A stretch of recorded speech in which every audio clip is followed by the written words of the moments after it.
those shipping rates, because we've heard about how shipping rates have continued to rise and rise and rise, really feeding into inflation. And then they kind of came back down after their September peak. But given this year's geopolitical tensions, the commodity rise, then of course the kind of run towards getting more your hands on commodities, whether it's oil, whether it's wheat, that's pushed those shipping rates higher and higher. So as we start to factor in some of these COVID lockdowns as well, you start to see those shipping rates inch higher even more. And if we're talking about whether or not peak inflation is in the rearview mirror, well, keep an eye on these shipping rates, because this is something that factors in to those end consumer costs and ultimately makes those prices higher. And part of like a loaf of bread where wheat is a much lower price than you think. Kriti Gupta, thank you so much. This is a joy, and this is without question our interview of the day on food. Michael Magnovitz was at Glencore. He holds court as senior commodity analyst at Rabobank. That's not just a normal title. Rabobank is absolutely definitive on the agricultural dynamic, particularly of Europe. We're thrilled Mr. Magnovitz could join us this morning. Michael, when you're doing cocktail conversation in London and somebody goes, OMG, there's going to be a food crisis, how do you respond? Oh, absolutely. We're seeing it develop across the board, Tom. And if we think about the Ukraine and Russia, we're really talking about the global food stream being stopped right at its source. Fertilizers, grains, oilseeds, these may seem like products, of course, you'll never see them in the supermarket, but they actually come down through the supply chain, and we are seeing massive inflation on that front. Where's the greatest elasticity? Is it a supply dynamic or a demand dynamic that adjusts price?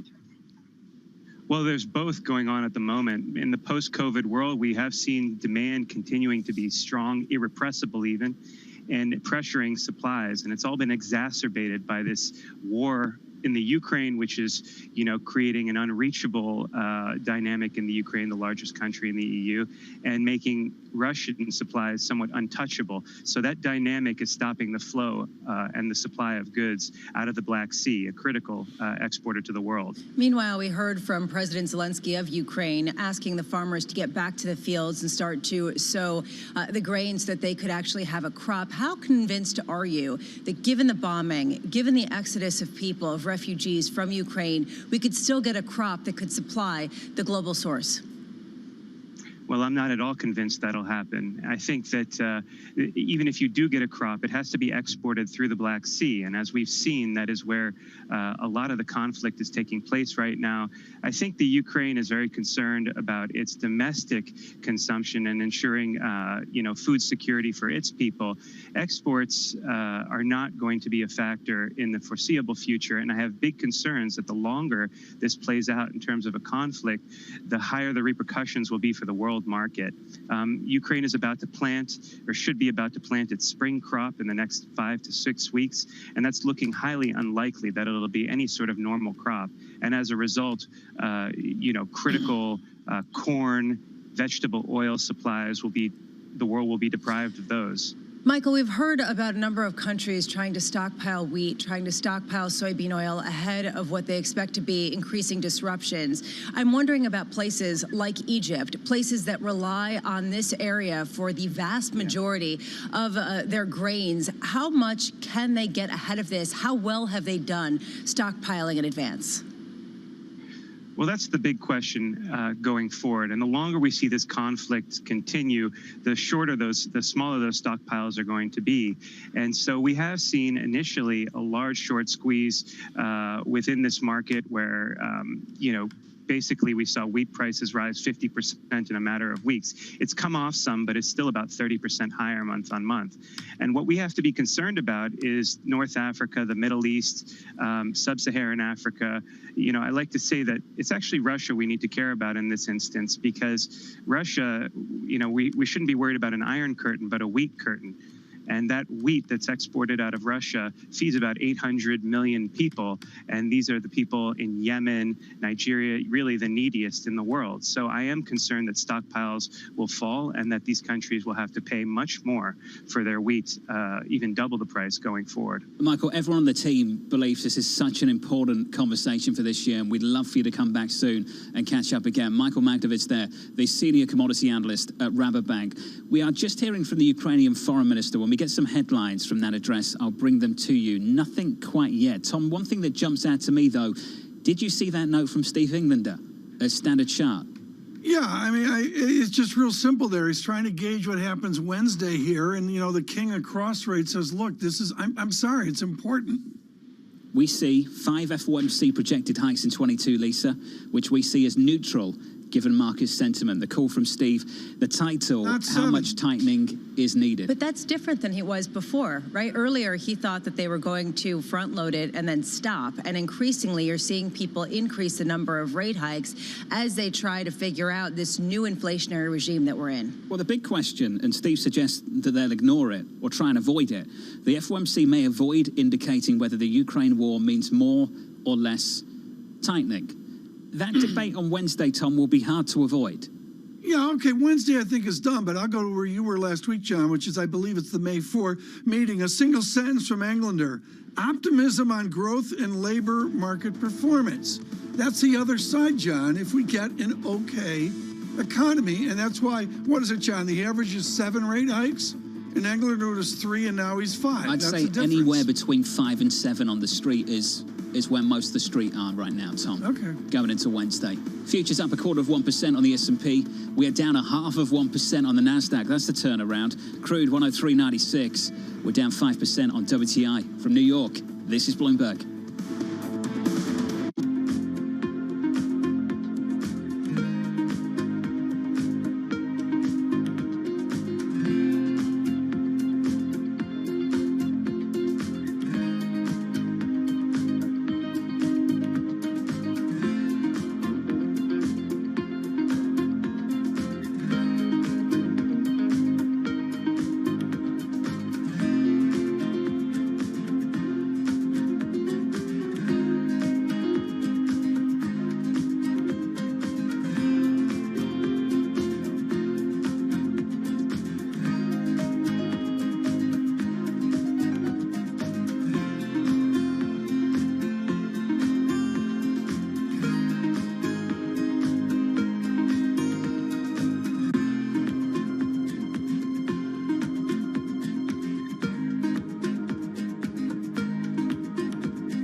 Nuestro estudio, nuestro experimento, no hemos pintado todos los edificios de blanco, sino estos más asequibles de pintar. Y ya hemos detectado reducciones medias en el área metropolitana de 0,8 grados aproximadamente en un periodo de ola de calor y con picos máximos de 4 grados de disminución en un momento puntual del día, en una zona puntual del día. Y como dices, en una ciudad como Barcelona funciona incluso mejor que las zonas verdes. Según las modelizaciones, nos detectan incrementos, o sea, disminuciones de temperaturas mayores con tejados blancos que con incrementos de zonas verdes como tienen planteados el plan director urbanístico.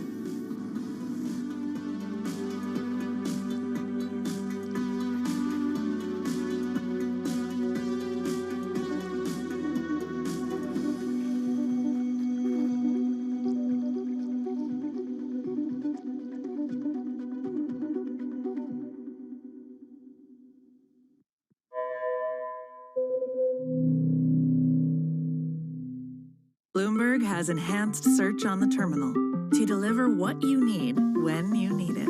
Now, you can simply type phrases in everyday English in the command line. Compare financials. Find people. Analyze markets. You can enter phrases or ask questions. What do you want to know today? Ask a question or visit SearchGo to find answers now.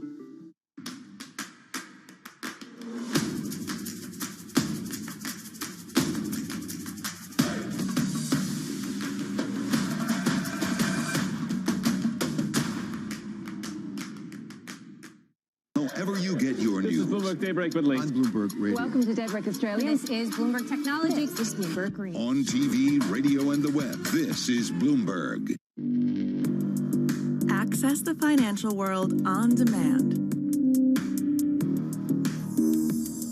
Hear from leading economists, policymakers, and industry experts via live and on-demand webinars, only from Bloomberg. Start exploring to see what's moving the markets. Visit Bloomberg.com/webinars.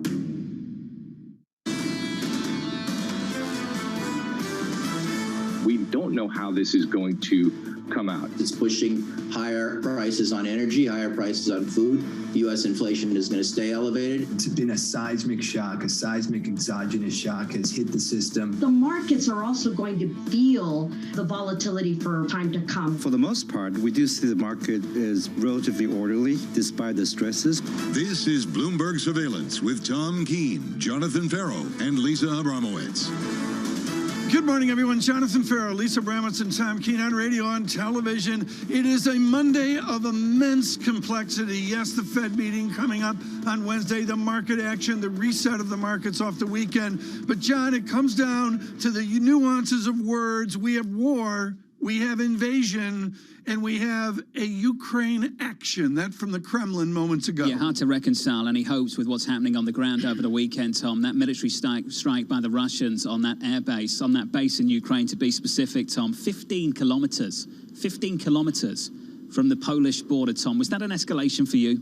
A huge escalation in geography. There's no question about that. And, of course, the tragic death of the media gentleman from America getting the news there as well. But, John, I move forward to where we are now, and what we have a dearth of is just simply information that then folds back into how we game uncertainty forward. Well, let's try and make it simple, Tom. Three big headwinds to this equity market at the moment. Higher commodity prices, tighter financial conditions driven by the idea that we get higher interest rates, and slower growth abroad. On the final point, the shutdowns in China, Tom, the lockdowns in Shenzhen, big issue for the forecast now for global GDP. I agree. And Shenzhen, you mentioned earlier, John, my working number is 17, 18 million. You say 20 million people. Well, 17 and a half. Whatever. The Chinese model is to shut down these great cities. There's even discussion of Shanghai in some way being limited as well. That has to do with the Pacific Rim. You see that with weak Japanese yen, which I featured earlier this morning. And the bottom line is, if you have that slowdown, how does that change what central banks, plural, do? And how corporations adapt. Apple, Tom, needed to shut down production at Foxconn. We're down 1.7% of the pre-market on Apple shares this morning. Well, yeah, you see that with Apple, but I think there's so much more as well. And also, John, the domestic and the trade interdependencies of the Pacific Rim, and that gets you to ADXDY, the blended series in Asia ex-Japan, rolling over almost 4 standard deviations from the enthusiasms before this war. The other issue as well, Tom, in the bond market, yields up. I've got 10s just short of 2.1%, yeah. 2s through 180. What a lift we've seen at the front end of the yield curve going into Wednesday. We'll do the data here in a moment. Lisa, the thing that we really haven't talked about this morning is Washington. It's radio silence. Well, right now, how much more can they do? How much more are they willing to do? How much negotiation is happening right now with Europe to possibly take some more action on the gas front? I do wonder what they're looking at also in terms of the domestic front, given how much and how quickly gas prices have gone up. I mean, that was basically what everybody was talking about over the weekend. Here is the first headline of the Clear and Present Now. John and Lisa, John, I'll go to you on this. Yum China, same-store sales down about 20% first 2 weeks of March. We're going to see a lot more of that. Yeah, that's not pretty, is it, Tom? And we're expected to see a lot more, as you say. Yeah. For January and February, just picking up the numbers, same-store sales were down about 4% in January and February, then down 20% the first 2 weeks of March. So this is getting worse and not better. Let's do the data right now. John, I mentioned Phil Orlando Federated, who's talking about April. The combination of March and April is being important. John, I've got one statistic. The VIX still above 30, 31.29. That speaks to the volatility, the intraday price ranges you've been talking about, Tom. Futures up 1/3 of 1% on the S&P. They were up more than 1%. In the FX market, the euro almost back at 110. That currency pair up 1/3 of 1% to 109.45. We talked about treasuries. Let's talk about crude. 104 on WTI, down almost 5% on the session, Tom. We will see. Let's get to it now. And we got so many different ways to go here, but we're going to go to Lisa Hornby, head of U.S. multi-sector fixed income, on what yield measures in this global system, of course, with Schroders. What does yield tell you now, Lisa? What does it tell you as we stagger from Lagarde to other central banks? Well, yield, I would say today in fixed income looks way more interesting than it did 12 months ago. I mean, we look at things like the front end today in the U.S. You can buy high quality corporate credit now close to 3% for a 2-year bond. So yield tells me that actually the opportunities are much more available now than they have been. I'm not sure that answers your central bank question, but certainly it means that the market has discounted quite a lot in terms of future hiking in kind of global rates. Well, take me into high yield and let's talk about a sector mix there. Clearly, energy makes that picture look a little prettier than perhaps it is. Lisa, how much damage has been done in high yield credit in America? So clearly risk premiums elevated. I mean, when we look at valuations across the board, we see that they're much closer to the middle of their historical range, although on the high yield side in particular, it's actually outperformed, we think, on a beta adjusted basis versus investment grade credit. So while there is the benefit of having more energy exposure in the high yield market, we actually lean a bit more towards investment grade at this juncture, given the uncertainties around the ramifications for the U.S. economy, given kind of what's going on the geopolitical side. I want to pick up on that, Lisa. Is high yield debt actually pricing in the slowdown that would have to ensue if you believe some of the stagflationary headwinds, and frankly, if you believe a lot of the Wall Street notes that are getting updated? I think U.S. high yield is discounting still a reasonable growth rate in the U.S. European high yield looks maybe a bit more interesting, where you're seeing much higher default rates priced in, sort of north of 30%. You're seeing much lower growth rates. So, you know, for a U.S. dollar-based investor like myself, U.S. high yield, it's interesting now. Obviously, yields north of 6%, but again, leaning towards higher quality, just given the elevated uncertainty that we have. Given the we're fact facing. that we started with such a low cushion, Lisa, I do wonder about the dual shocks of both the Fed hiking as well as risk increasing, not actually decreasing, that the economy is slowing down. And I do wonder whether you see a more significant dislocation down the line in credit, given the fact that we do have both of these shocks kind of coming down the pike. Yeah, I mean, that's certainly been the trade over the last several weeks, right? You think about the start of the year, it was all about the Fed and are they going to hike too aggressively? Then it became Russia, Ukraine, and what that implies for inflation and making the Fed's job even more difficult, right? They're trying to fight inflation, and inflation's just gotten worse, seemingly. So certainly that's the question. I think what we're focused on is the U.S. headed to a recession over the next 12 months. That's how you decide whether credit is a buying opportunity or not. I mean, this is dangerous here. Is Schroders modeling a U.S. recession? We're not. Our base case is that we don't see a U.S. recession in the next 12 months, but certainly the risks are elevated, higher than they were if we had spoken about this 6 weeks ago. The potential for a fiscal policy initiative here, Lisa, I understand it's constrained in America, but in Europe, do you think the door is open for something on defense, on energy? We made that report last week. Some suggestions from certain European leaders that could be the direction of travel. Absolutely. I think that they have to, right? They're looking at energy independence. They're looking at defense. I think you will absolutely see increased fiscal spend. And I think that's why you've seen rates in Europe move as aggressively as they have to the higher side, because there is this sort of idea that we need to do more, right? This Russia risk is not going away, even if the Russia-Ukraine situation stabilizes in the next 24 hours. The Russia risk isn't going away, so there needs to be a change to the model, and I think that's exactly the point that you're making. We're going to see more on the fiscal side. Even from the Germans too. Lisa Hornby, thank you, of Schroders. We have this conversation just as the German finance minister is speaking to reporters in Berlin and saying the following: Germany needs more measures to ease the consumer burden. We'd seen that effort going into this crisis from Germany, from Italy more so. They're going to have to repeat the act, given what we've seen to gas and oil prices over the last couple of months. The long list of companies pulling out of Russia continues to build. Seemingly every single company out there with a multinational presence has to explain what they are doing, what they aren't doing. Pfizer, the latest. Pfizer saying this: no longer initiating new clinical trials in Russia, to cease planned investments with Russian suppliers, doesn't own or operate any manufacturing sites in Russia. Some clarification from Pfizer, Tom. They conclude by saying to cease planned investments with Russian local suppliers. We're going to see this all through the week. I don't know what else to say, John. Who's left, Tom? My amateur phrase here is to embed sanctions. You do sanctions, fine, but it's the then what, and the then what is this week. Lisa, who's left? Yeah, even because companies can't operate there, let alone want to. And there's these threats of possibly nationalizing companies that currently stay there. And then there's the idea that eBay pulled out over the weekend because they couldn't actually execute the financials of their transactions because of all of the sanctions. You do wonder, how can anyone transact in that nation if they're an international? So things get harder and harder for the finance ministry in Russia. And there was a quote over the weekend that Lisa gave a nod to in the last couple of hours. It was this from the Russian finance minister, Tom: the debts we need to pay to the countries that have been unfriendly to the Russian Federation and have limited our use of foreign currency reserves, we will pay off our debt to these countries in the ruble equivalent. I think Mr. Sassauer's translation for that was no. That would be a default. No. It's going to take a while to work this out, Lisa. No. I mean, go through this just for a moment. On Wednesday, 2 interest payments on $2 bonds, right? I think it's close to $120 million.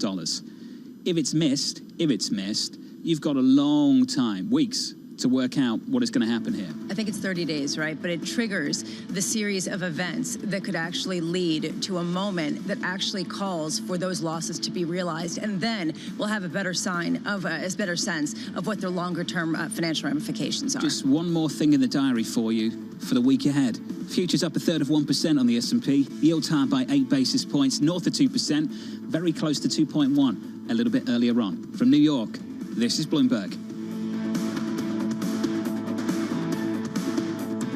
Keeping you up to date with news from around the world with the first word, I'm Rishika Gupta. The US and China will hold the first high-level in-person talk since Russia's invasion of Ukraine. National Security Advisor Jake Sullivan is meeting today in Rome with China's top diplomat, Communist Party Politburo member Yang Jiechi. The Biden administration wants Beijing to use its influence on Russia to end the war.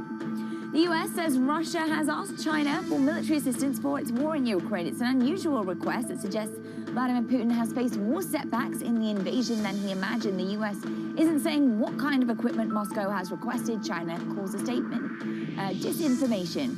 And China has placed the 17.5 million people of the city of Shenzhen into lockdown for at least a week. They've been told to stay home and will undergo 3 rounds of coronavirus tests. That came after virus cases nationwide doubled to nearly 3,400. Apple supplier Foxconn is halting production at its Shenzhen site, one of which makes iPhones. Iran insists that negotiations to revive the landmark nuclear deal must address a demand from Russia. Moscow says it needs U.S. guarantees that it will still be able to trade with Iran. On Friday, the talks were suspended, but Iran says there will only be a short break. And in sports, pro football star Tom Brady has changed his mind and is not retiring after all. Brady will return for a 23rd season in the National Football League. The Tampa Bay quarterback says he realized his place is still on the field and not in the stands. Global News 24 hours a day on air and on Bloomberg Quick Take, powered by more than 2,700 journalists and analysts in more than 120 countries. I'm Rishika Gupta. This is Bloomberg.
If you do any kind of business in this country, there's a pretty good chance that you're going to see that business registered in Delaware. Why? Because that's where you do it. And our point was Wyoming can be that venue for blockchain enterprise, for crypto.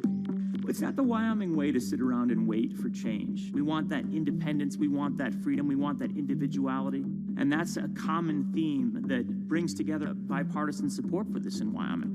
We want to make sure that people understand, especially in Wyoming, but as the United States as a whole, this trend is coming. It's not going to stop.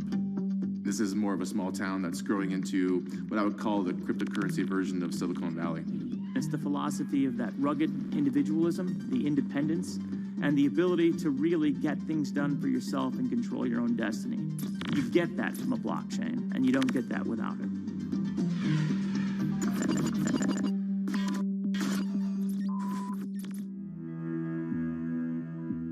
Lots happening on Wall Street. It's the basic law of economics. The Fed is telling us this is transitory. Need to catch up? This is Bloomberg Wall Street Week. I'm David Weston. We've got the information and insights. David, you just hit the nail right on the head. From businesses most influential and instrumental. And that's the way you run good risk management. We need to invest in our systems. Bloomberg Wall Street Week premieres Friday with replays all weekend on Bloomberg Television and Radio.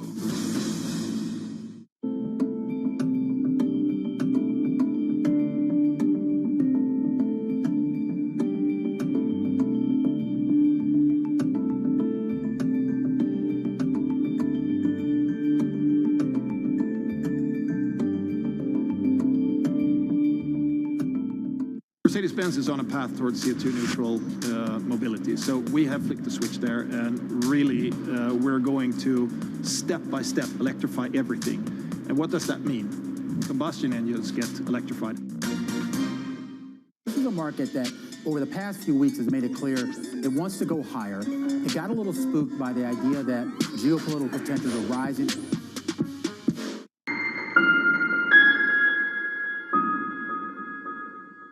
Things are happening on Bloomberg in March. First, Bloomberg Triple Take, breaking down the day's biggest stories. Today's Triple Take focus on the energy transition. Then, the return of Bloomberg ETF IQ. The last major holdouts of the ETF revolution. And the debut of Bloomberg Crypto. The CEO of Binance weighed in. Finally, David Rubenstein brings you insights and advice from the world's greatest investors on a new season of Bloomberg Wealth. All this March, right here on Bloomberg.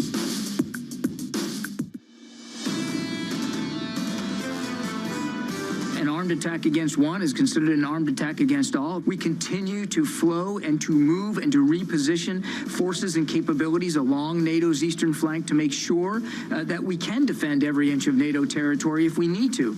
John Kirby there, the Assistant Secretary of Defense for Public Affairs on ABC. Breaking news, an update from Citi, an update regarding Citi's operations in Russia. The statement reads as follows: we are moving with urgency to complete our assessment of our operations in Russia.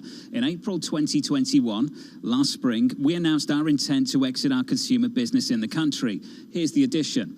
We have now decided to expand the scope of that exit process to include other lines of business and continue to reduce our remaining operations and exposure. Tom, that first paragraph concludes with, due to the nature of banking and financial services operations, this decision will take time to execute. It does, and on the back end of it, they talk about their employees, which has got to be a concern for Goldman and the rest as well. I really want to emphasize that there is a heritage here, John, a symbolism of Citigroup. It's not like the other banks. Maybe J.P. Morgan, I stand corrected, would be there, of going back to the time of the revolution. This is a bank. It's prided itself on Eastern European and foreign commercial interests, I guess is how I'd put it. And there's a heritage statement here that can't be missed. Well, J.P. Morgan and Goldman made a move last week, but it was always going to be about Citi, Tom, which has a much bigger presence in Russia. Let's pick out the consumer unit, Tom, that announcement from last year, from April 2021. If they shift that consumer unit, Tom, where do they shift it to? Who do they sell it to?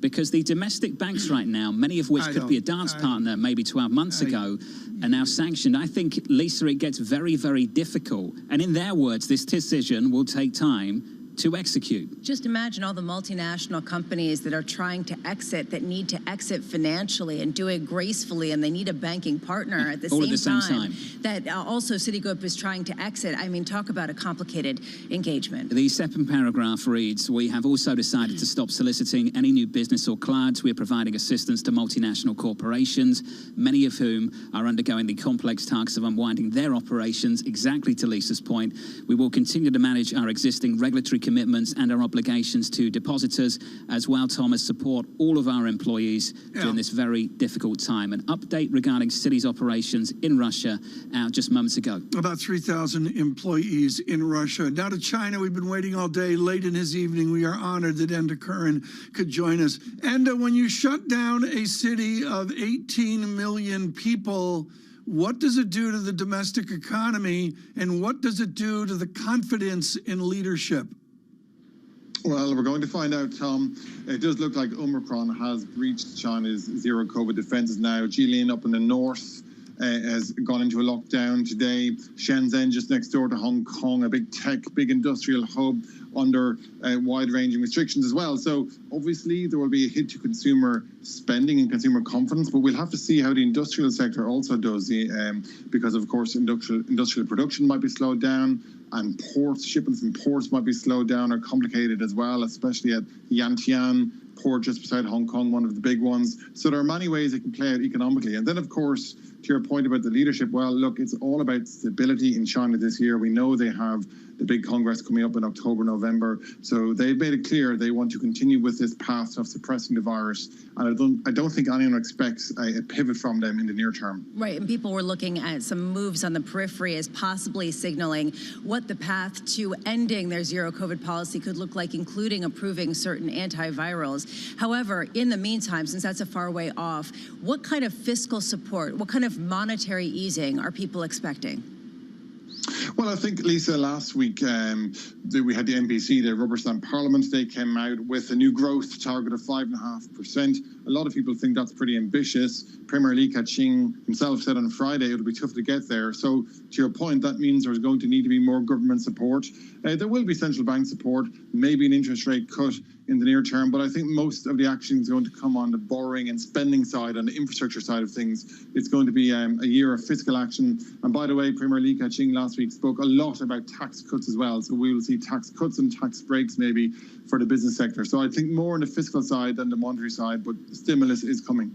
And are you surprised by how few supply chains were actually moved out of China during the pandemic, given the fact that these disruptions were commonplace for the past couple of years, and now they continue to be amid the zero COVID policy? It's a fair question, Lisa. China offers scale that nobody else has. That's the primary reason these production lines remain there. Remember last year, a lot of production outside of China was disrupted, say in Southeast Asia. So we had this situation whereby factories were actually relocating from other parts of Asia back into China where production could continue. And that's been the benefit of zero COVID. I mean, we can argue about the pros and cons of zero COVID, but the factories have been able to keep running. Now, though, we'll see how they fare under Omicron. Clearly, that's going to be a much tougher variant to keep under control. I spoke to a lot of factories recently, by the way, after the Russian invasion of Ukraine, and they were already saying prices were going through the roof.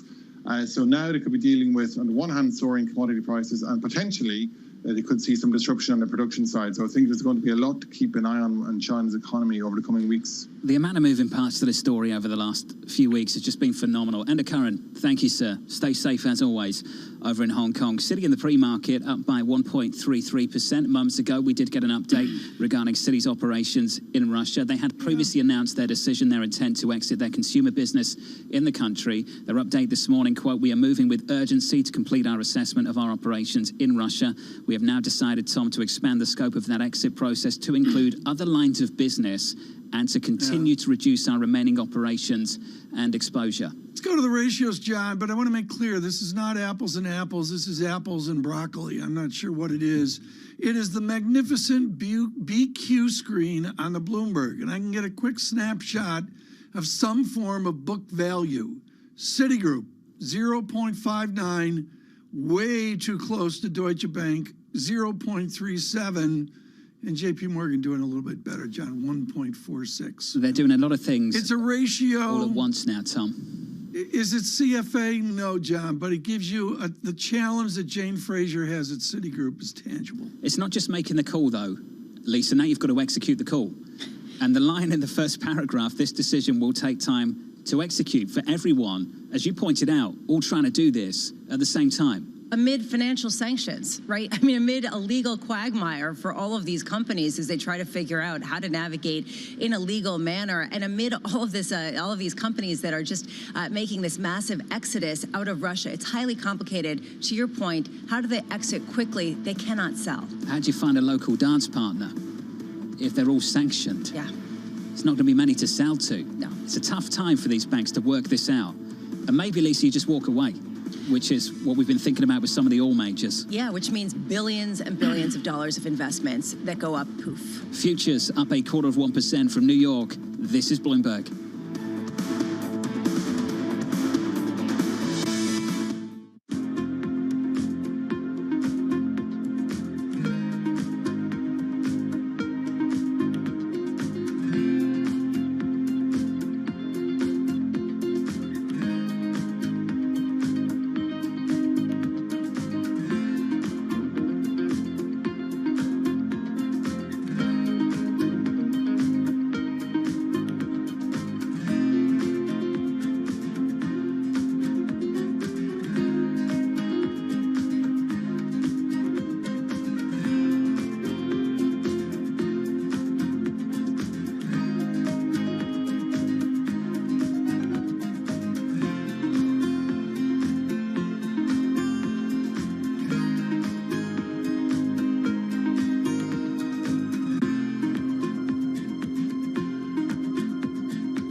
We know that it's highly transmissible. We know that 2 doses of vaccines, Pfizer vaccines specifically, neutralize the virus, but not as efficiently, because various studies showing that reduction up to 40-fold, meaning that a 3rd dose is a must for it to successfully neutralize the variant. What we don't know is still that what are the effects of mix and matching between vaccines, and what are the capabilities of antibodies produced from this mix and matching in neutralizing Omicron. Because as we know, many parts of the world use different types of vaccines. And that would be a great data to look at. It will be also great to look at, because majority of the studies done uses a small sample number, and most of the time when you translate it to real world, the data changes. So it will be really good to look at large-scale data of the ability of antibodies from vaccines to neutralize this variant. Grateful here today that the virus, Omicron variant, still uses ACE2 receptor as its main entry. It means that all of the vaccines which are designed with spike in mind still works. Imagine if it uses a different receptor other than ACE2. None of the vaccines would work today. So I think that is the best news that we got from all these studies which came recently, the past couple of days.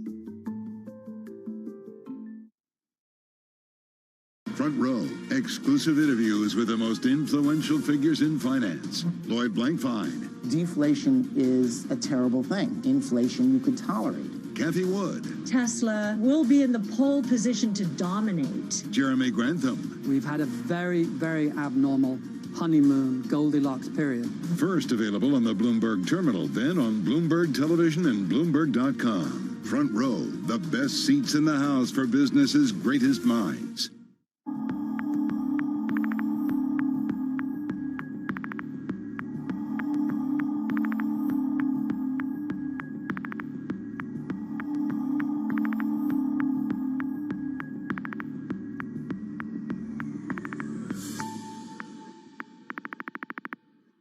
BSO Now is your online home for weekly Boston Symphony Orchestra and Boston Pops performances. See new concerts that go behind the scenes, plus acclaimed archival concerts. Visit bso.org/now, where the music plays on. BSO season sponsor, Bank of America.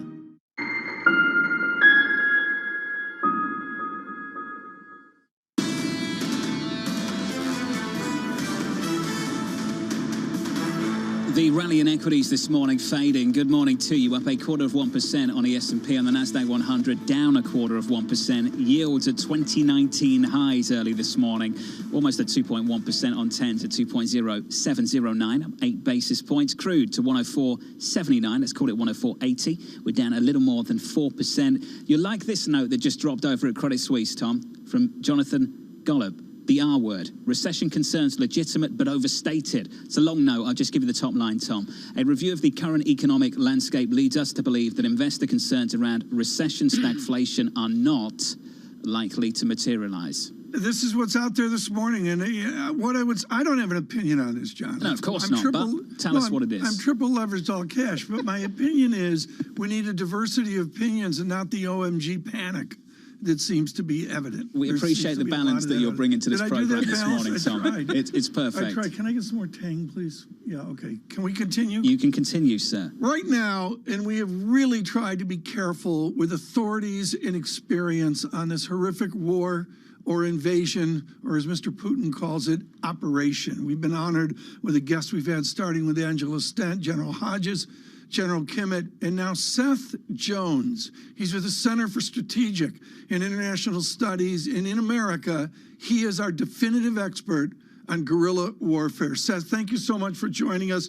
General Kimmett was chilling as an infantry officer, describing the guerrilla war to come in urban Ukraine. Describe what we will see. Well, I think what we're likely to see is Russian forces continuing to push into urban terrain in Ukraine, into cities like Kyiv in particular. It's the capital.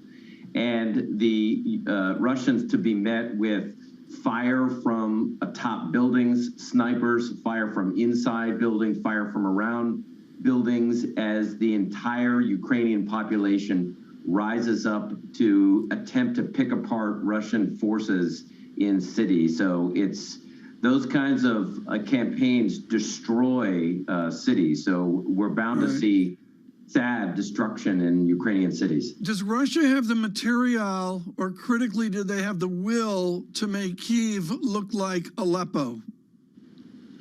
The Russians do have the ability to use artillery, to use aircraft, and to drop both dumb and smart bombs in Kyiv and to turn it into Aleppo. What they don't have is the ability to hold the territory. The Russians didn't have to do it in Aleppo. They had the Syrians, they had Lebanese Hezbollah hold the territory. The Russian forces will have to do it, and I don't know that they'll be able to stomach the bloodshed that has. I mean, they've already lost more soldiers in 2 weeks in Ukraine than the U.S. lost in 20 years in Afghanistan. And Seth, we have from the U.S. authorities the threat of possibly biological or chemical weapons being used on Ukraine by Russia. This, according to statements over the weekend from this administration. What would the U.S. response be to something like that? Well, I'll tell you what it should be. I mean, I don't know why the U.S. is now holding back on providing aircraft, including MiGs, to the Ukrainians. The Russians are willing to ramp up this war right now, and if they use chemical weapons, I mean, we're in a very different ballgame. I mean, these are war crimes. So the president of Russia should be treated as such if that's what he uses. So you said if that's what this is, and I do wonder, because right now we're hearing so many talks, possible negotiations, some possible optimism. Do you hear any optimism from the developments on the ground and from the intel that you're getting that there could be an off-ramp to this conflict? Well, I think it's always important to talk about off-ramps and to look for them. I do not see the Russians at this point looking for an off-ramp that is acceptable to the Ukrainian population or NATO right now. That is my worry, is that we can talk about off-ramps, but an acceptable one we'll have to see. Seth Jones, over the weekend, there were just terrific articles, thoughtful articles by experts outlining the failure of the political and military leadership in Russia to put together the kind of legitimate force that you served under and advised to. How weak is Russia? Do we deceive ourselves? Well, I think what we've seen with the Russians right now is they have been entirely incapable of putting together an effective ground invasion in Ukraine. They haven't done much of that in the past. they've also entirely misread, and this is part of it, is partly an intelligence problem, entirely misread both how the West was going to respond as well as the Ukrainian population. So these are huge strategic miscalculations by senior Russian government officials, and I haven't seen them improve that much over the last 3 weeks. How far away is a sniper? This is the core of your work, and this is really difficult work, folks, that Mr. Jones does, Dr. Jones, excuse me. Seth Jones, how far away is a sniper when a sniper is sniping? Well, you can be at very close range. You know, you can be 100 feet. You can be much further than a football field, much further than 100 yards. You could be over 1,000. Depends on the type of weapon that you have, the type of sniper rifle, as well as how accurate and good you are. So you got options, which is the point. That's the urban warfare. Seth, I'm looking at the situation shifting further west. Over the weekend, as you saw, and I'm sure you're more on top of than us, we saw a strike on a military base in Ukraine, 15 kilometers away from Poland. And we saw a language change from the Russians as well, when they declared that convoys of military supplies from NATO to Ukraine were now seen as, quote, legitimate targets. So can we just start with how you reacted, how you're thinking about that, quote, legitimate targets on the backs now of military supplies from NATO to Ukraine? Well, I'm not surprised at all that that the Russians are starting to conduct these kinds of attacks. I mean, the reason is very straightforward, is the Russian ground forces are getting hammered right now with javelins and stingers, so both the ground and air elements.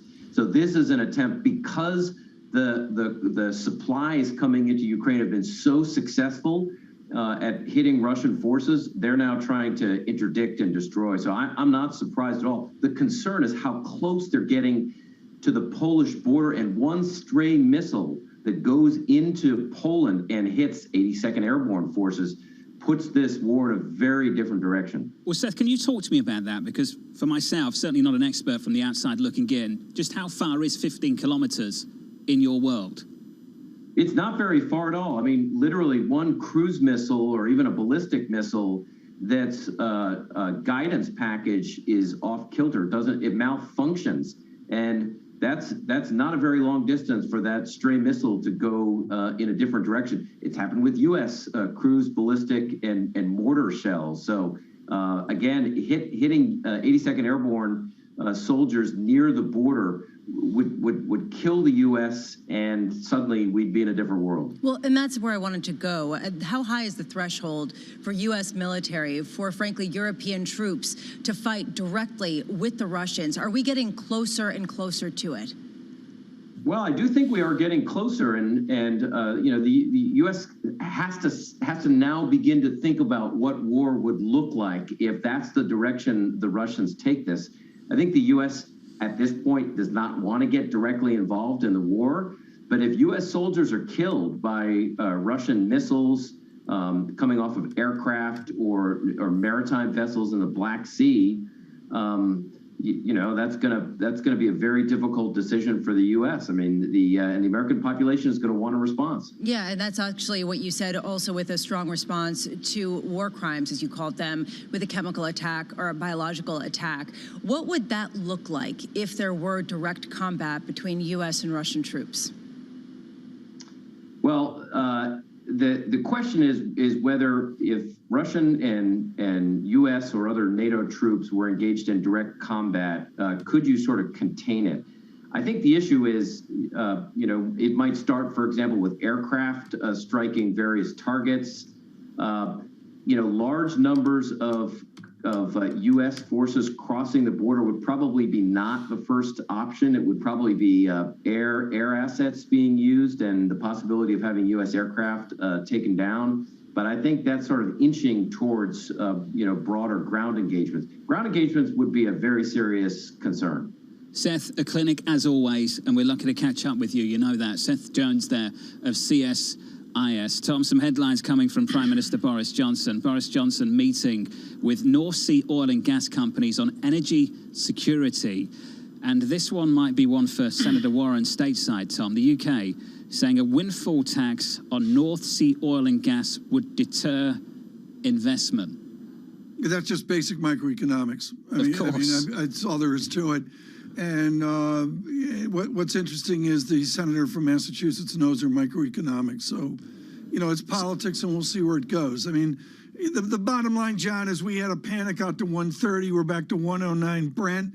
Who knows? I learned long ago predicting oil prices is a good way to lighten your wallet. Over to you, Saudi Arabia, the UK, to discuss energy supply and other issues with Saudi Arabia. Some reporting around this story, Lisa, in the last couple of days. Yeah, and the idea of how to both encourage more oil production while also furthering a green agenda is really a paradox, and that, I think, is what you're pointing to. And certainly right now, the national security aspect of securing oil and securing it at a price that's not going to bankrupt the average person is of ultimate importance. And doing it with a country with some questionable human rights abuses over the weekend too, and a questionable human rights record over recent history too, Lisa. Yeah, and it's awkward, isn't it? It's so awkward, and that's why there was a lot of hope, but skeptical hope around the Iranian deal. That seems to be falling apart. I mean, what a tenuous time, just sort of flipping everything on its head from a year ago. Brent crude at 108.60. We're down 3.5%. Futures up 1/3 of 1%. Call it 0.4%. The Nasdaq down about 1/10.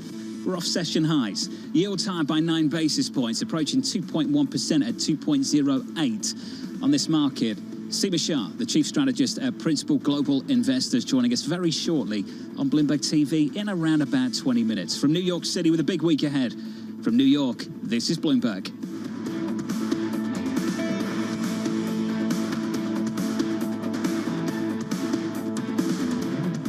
Keeping you up to date with news from around the world with the first word, I'm Rishka Gupta. Russia and Ukraine are holding another round of talks today. They come at a time when there are cautious hints of progress from both sides. The focus has been on securing a more substantial ceasefire. So far, there have been only brief pauses in the fighting to allow refugees to leave. Russian prosecutors reportedly are threatening U.S. companies such as McDonald's, Yum, and IBM for criticizing the government or pulling out of the country altogether. According to the Wall Street Journal, assets could be seized or corporate leaders could be arrested. The Journal says prosecutors visited or called a broad range of companies to deliver their warnings. And the British government is set to offer a new system for admitting refugees fleeing the war in Ukraine after several weeks of criticism.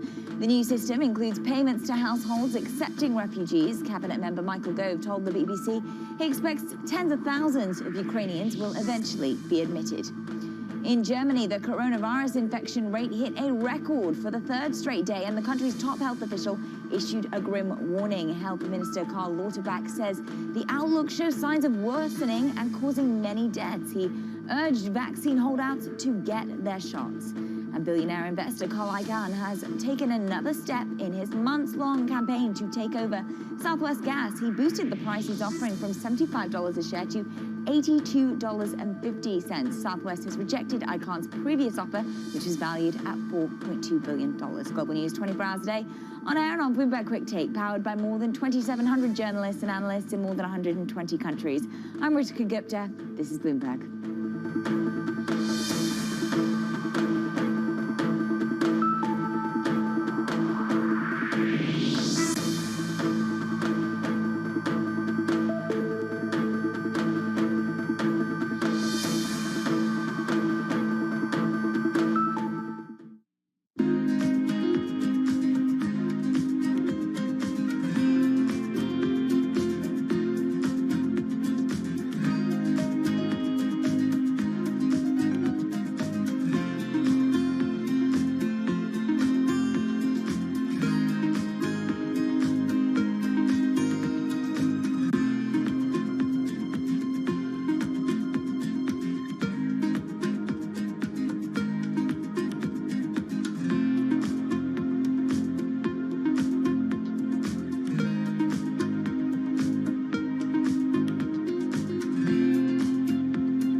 this going to primarily be chips for your own business, or is this going to be more centered around the foundry business and external customers? It's going to be both. And what we said today is we're announcing 2 fab modules. It's a large location, 1,000 acres, because I'd hope to build out a full 8 fabs or more on this location. And, if we do that full project, it would be $100 billion over the course of the decade or so. So a massive project, initially 3,000 jobs, 7,000 construction workers, supply chain, et cetera. I mean, this is just fabulous. And the products will be our most leading edge chips. So as we said, this will be the angstrom era when we're going to 2 nanometers and below into the angstrom era. So it'll be the most advanced chips, potentially the largest manufacturing location in the world. We'll use its output for our internal products, but also for those of the foundry customers as well. So it's going to cover both.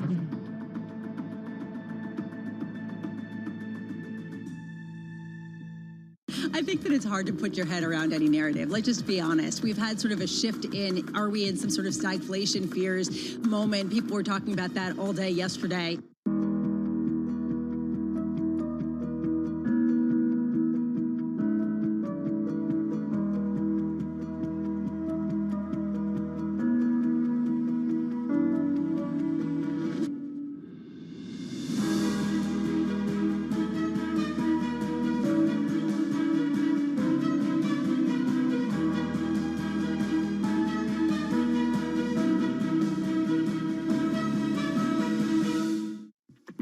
When you think space, you probably think one space agency that travels under the radar is ESA, which is surprising considering what the European Space Agency has achieved and how vital it is to the global space industry. We've collaborated with pretty much everybody who is involved in space exploration. ESA wants to be a leading force in furthering humanity's mission into space. Commander Ground, do you copy? Copy. If we want to have successful human missions to Mars, we are going to have to learn to live and work off-world in a different way. The place where we are going to learn to do that is on the moon. Can ESA help humanity take its next giant leap? Stocked early enough all these precious materials you were just mentioning, and we were on the lucky side that our prognosis was spot on in a way, forecasting what kind of material we would need and what quantity we would need.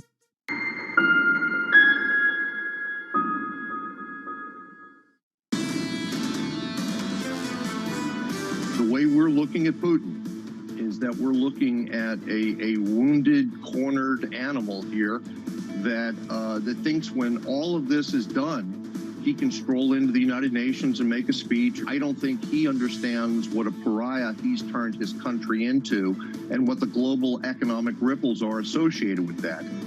Phil Orlando with a smart interview this morning on equity markets and the confidence to stay in the markets. Tom Keene and Lisa Bramowitz. We want to get through 2 news items very, very quickly here to get to Helene Becker on your next plane trip. Lisa, Ian Bremmer seconds ago publishes, and he says, where are we 3 months from now? No one knows, do they, Lisa? No, and you're seeing that uncertainty gamed out in some of the probabilities. The hope is that we can get some kind of resolution. The fear is what happens if we don't, especially given Ukraine and Russia's importance as the breadbasket of Europe and as the oil and gas supplier of so much of that region. I've done panels at Council on Foreign Relations with the great Ed Morris of Citigroup. He publishes a tome moments ago, Lisa, and I love what Mubashir Chowdhury says on what you mentioned an hour ago, which is fertilizer. And Chowdhury makes very clear yield will go up because farmers look in price and say, let's plant. Right. Can that yield? What is the elasticity, to use your word? Can they plant enough to offset the loss of the reserves that we're going to see in Ukraine, in Russia? And that, I think, is what a lot of people are looking at. And what Ed Morris's conclusion was, it's going to be a tighter market. So it's going to see more gains here in terms of price. That's what we do here, to bring you the research and economics, finance, investment of everything out there. And we finish strong this hour with Helene Becker, Senior Research Analyst at Cowen. Helene Becker and Kai von Rumer simply own the high ground on airline analysis. Helene, I saw a blurb that the airlines are begging the government to get rid of the masks on airplanes. Is that going to happen? I hope so. I was hoping it would happen on Friday, March 18th, but the TSA decided to extend the mask mandate for one more month to April 18th while they figure out what to do. Personally, I think it's enough already. I think it's time we move on. I think I just think we go past all of this, including testing to get back into the U.S. You can see, Tom, that countries that don't have any requirements, quarantine, testing mandates, are the ones that are doing well in terms of forward bookings for the summer months. And those are the ones that should continue to garner the lion's share of bookings. What do the airlines do with gas, with fuel, with airline fuel? Did the prices of the tickets go up? Yeah, they're going to have to. How much? We had inflationary pressure even before this, but we're forecasting a 7% monthly increase from now through the end of August. Monthly increase. That means each month you see a 7% increase to the fares? Exactly so. Exactly. Especially if oil stays where it is. If oil comes down, obviously, we would modify that. So, Lisa, flying to Tupper Lake is going to cost $4,000. Well, this is the issue, right? How many flights get canceled as a result, not by the airlines, which we have seen, but by consumers who don't want to pay the bill? Exactly. So we're going to see both of those things, right? SkyWest, which is a small regional airline, announced on Friday that they're cutting service to 29 markets, many of them in the Midwest, where there's an airport within a 2-hour drive. And that's a combination of high energy prices and a lack of pilots. United said earlier this year that they had 100 aircraft on the ground because they don't have enough pilots. And then you add the fuel issue on top of that, and you're going to see more planes parked, and you're going to see less service. I look at the pilots like you look at nurses, Helene. Come on. All you do is raise the pay, and they come out of the woodwork. But the issue is we are addicted to these low airplane prices. Do we have to get used to a permanent shift to airline prices from Mayut? Yes, I think we're going to have to. I think that, to your point, every major airline is in negotiation with their pilots for a new contract. Pilot contracts and flight attendant contracts in the airline industry don't ever expire. They just become amendable, so everybody continues to work. Yeah. It takes a lot to force a strike, so you won't see that. But to Tom's point, Lisa, let me just say this one thing, and then I'll hear you. Starting salaries for first-year first officers are $90 an hour, and I think that's going to go to $100. Forgive me, Helene. I am wondering whether we expect to see more mergers just to sort of consolidate some of the economies of scale. Yeah, my one-word answer is yes, and then my longer-winded answer is let's see what happens with the Spirit Frontier merger. We think there's no reason for it not to get done, and we think it will take most of this year, but that it will get approved. If that does go through, then I think you'll see more smaller airlines merge, the regional airlines, because that's really where you need to see consolidation more so than with the big guys. Helene, thank you so much. Helene Becker, greatly appreciated. Too short a visit with Cowan today. I just did the analysis here, Lisa, on the old HP-12C, and I think a starting pilot at a regional makes about the same amount as a bartender. Oh, yeah?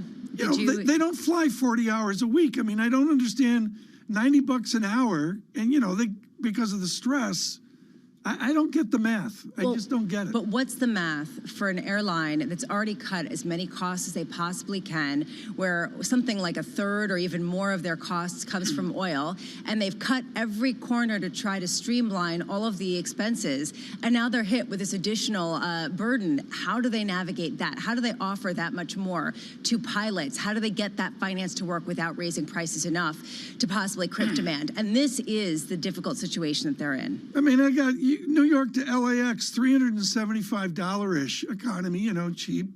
That's the cheapest thing out there. At least $400 to fly across the country. Are you searching for flights right now on live television? Is that what's going on? I'm doing research. This is called research. Yeah, I'm sure it is. Where else are you looking for research? Do a flight to Capri? No, the international is a different story, but I just think we're all going to have to adjust out of this inflation. I would agree, and I think that that's going to be a painful process, and we have yet to see, to your point, to John Stoltzfus's point, consumers have absorbed it really well. At what point do they push back? That was what everybody is watching. But there is this strength, at least in the United States, economically. Extraordinary effort by our team over the weekend to make this a smart Monday for you. We'll continue, and of course, Bloomberg will continue through the morning on radio and television. A very important interview. The senator from Pennsylvania, Pat Toomey. Look for that in the 12 noon hour. This is Bloomberg. Good morning.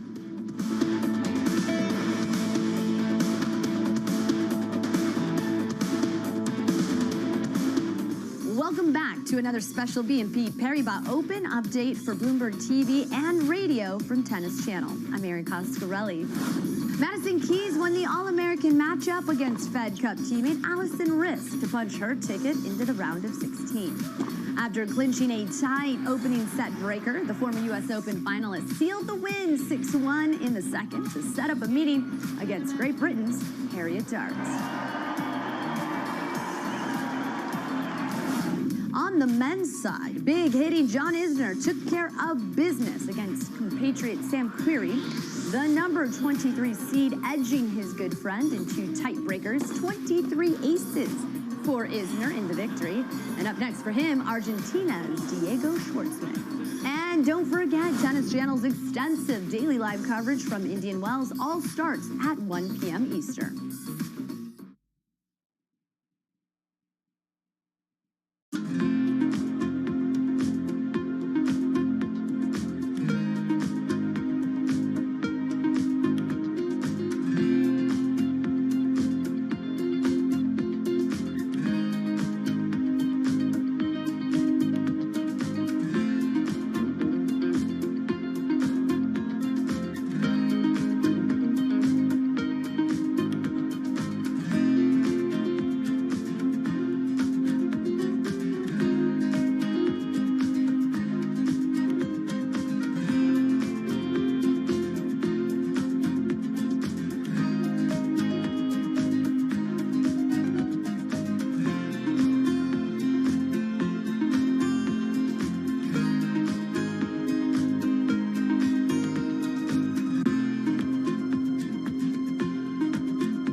Energy prices and a short supply of key chemicals that produce synthetic fertilizers are sending pig, cow and horse manure prices soaring. Even human waste is in demand as farmers hunt for alternatives.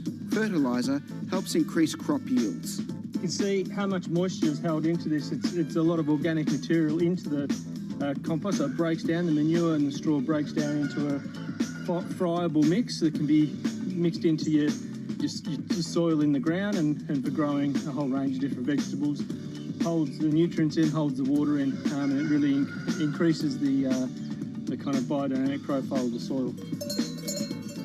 The recent price spike could mean more farmers going organic for the long term.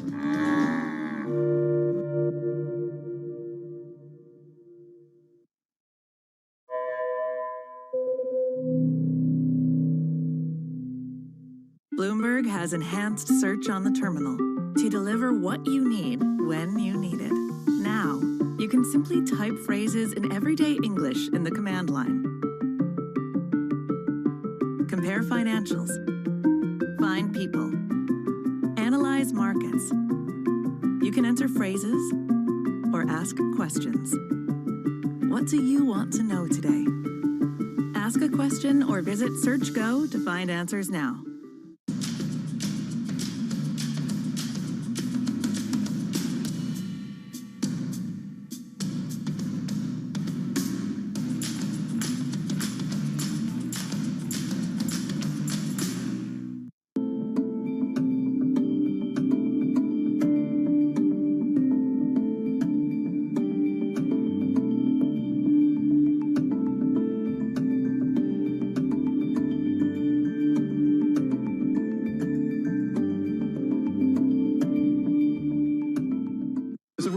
Isn't it, just how sensitive the markets are to any commentary about trade. We did see some pressure on the yuan, we did see some pressure on the futures. That is now being reversed.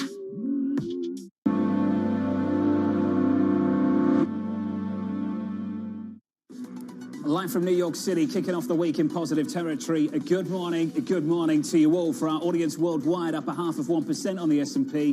The countdown to the open starts right now. Everything you need to get set for the start of U.S. trading. This is Bloomberg, The Open, with Jonathan Farrow.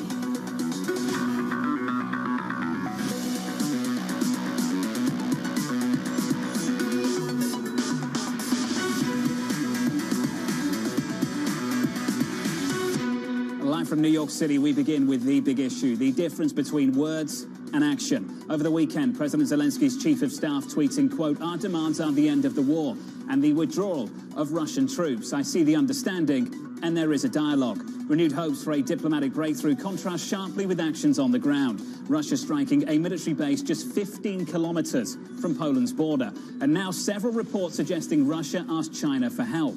Bloomberg reporting, quote, "U.S. officials say Russia has asked them for military assistance for its war in Ukraine." Those reports ahead of high-level talks between China and the U.S. going into the meeting. National Security Advisor Jack Sullivan had this to say. We are communicating directly, privately to Beijing that there will absolutely be consequences for large-scale sanctions, evasion efforts, or support to Russia to backfill them. We will not allow that to go forward and allow there to be a lifeline to Russia from these economic sanctions from any country anywhere in the world.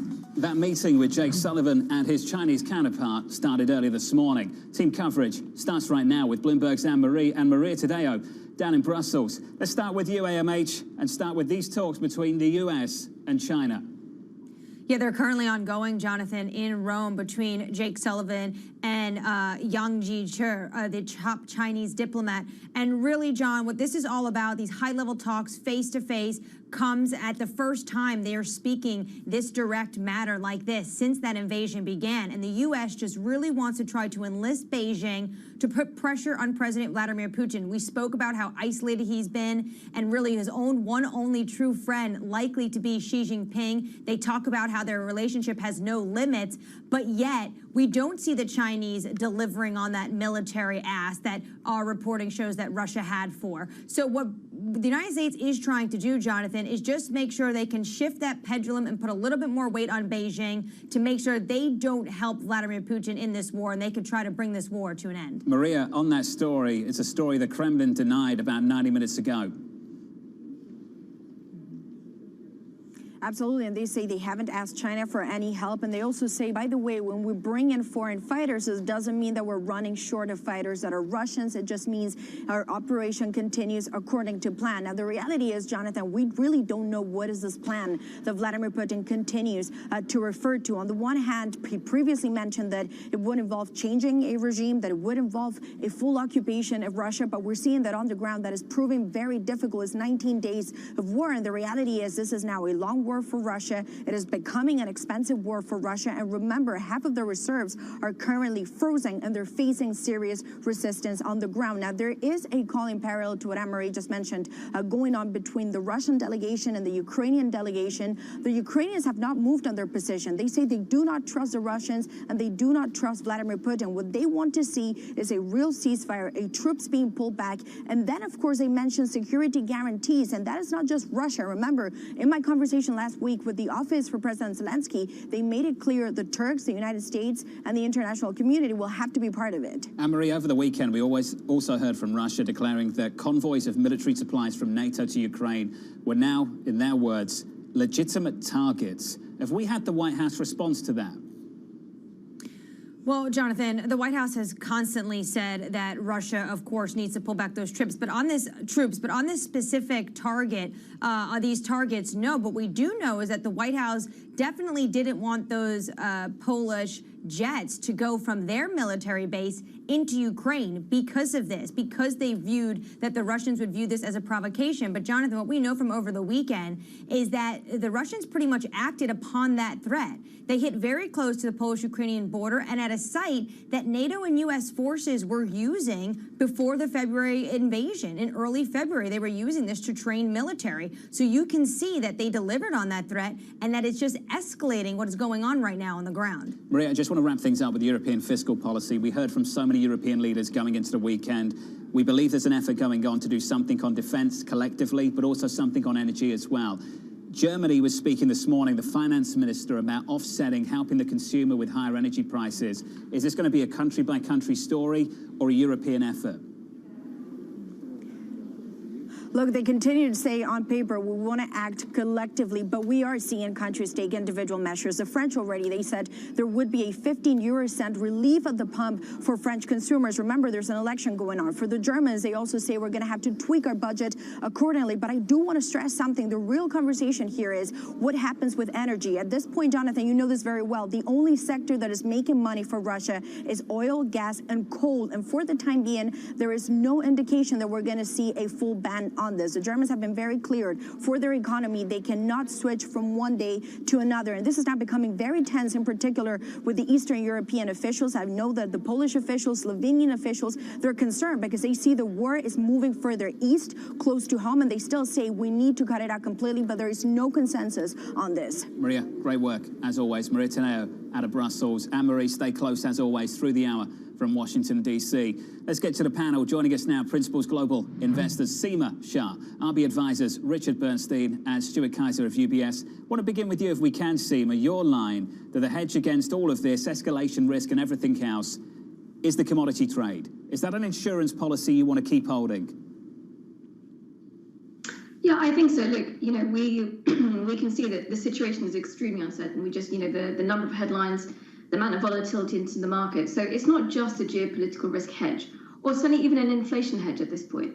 I think you have to look at the fundamentals of the commodity market. You know, there is a ton of backwardation. There is significant supply shortages. So even outside of this conflict, we still think that commodities will be outperforming. But investors have to keep in mind that there is a huge amount of volatility and uncertainty in this environment, and they have to be willing to sit through that role. Richard, do you agree? I do, Jonathan. I think, look, we already knew through the supply disruptions that there were scarcities forming in the world. And one thing that's pretty clear is that war creates scarcity. I mean, that's just rule number one about wars. So I think the era of disinflation, secular disinflation, is likely over. People have yet to readjust portfolios, though, but I think there's a major change in the winds here. Spot volatility, Stuart, something you picked up on, is basically flat from when the invasion started. Something you've also picked up on is what's happening further out along the curve. Stuart, what's that saying? What's the story there?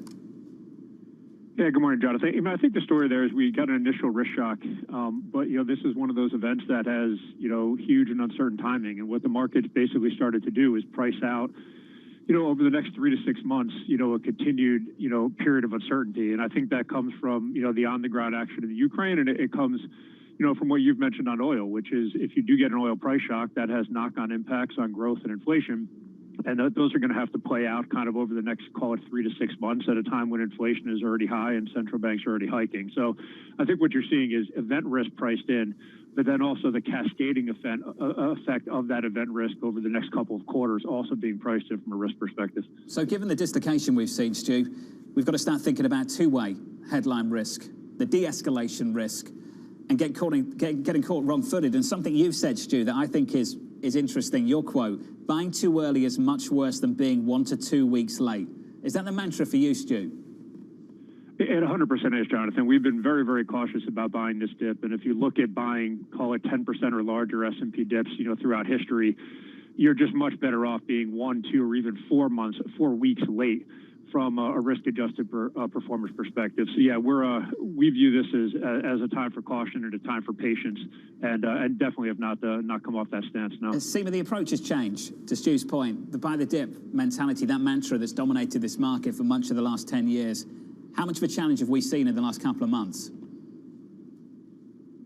I mean, it's a completely new regime that we're looking at. We came into the year, we were concerned about inflation, we were concerned about the end of very easy financial conditions, and now we have this conflict on top of that, which is really exacerbating all the issues that were already there. So I think for investors, it's not a case of necessarily buy the dip, but still maintain your fundamental analysis. There are going to be parts of the market that are challenged, and instead of focusing on the headlines, which can run you around over and over again, It's important that you look at the underlying, the macro fundamentals, and that's probably the best approach through this. And we haven't even talked about the lockdowns in China. We'll do that in just a moment. Seema, Richard Stewart sticking with us. Futures positive, 0.4%. Going into the opening bow with your movers. Here's Abby. Well, John, similar to Friday, we're well off the pre-market highs. At the highs, the S&P 500 E-mini futures up more than 1%, now up modestly. Let's take a look at what's working and what's not working. As for what is working, the banks, this, of course, with yields higher, yields popping, helping out Bank of America in particular, up 1.7%. On the other hand, you have oil down sharply. That is weighing on some of the energy stocks, including Chevron, down 3.3%. Oil down, though, helping out the airlines.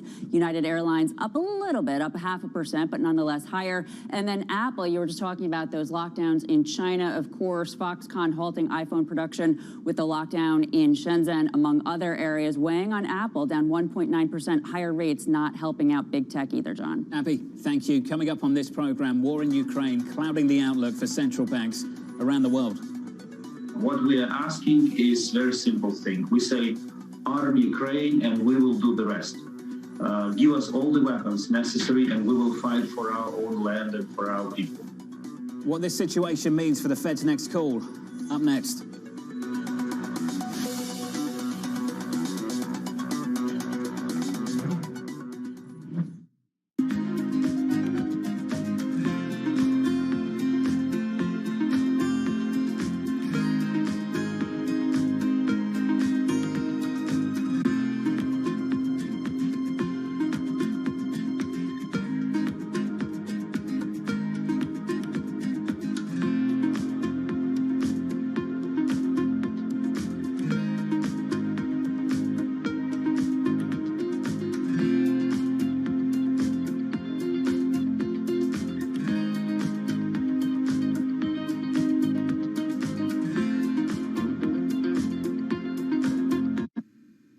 First step in building a connectome is to get your hands on some brains and then cut them up.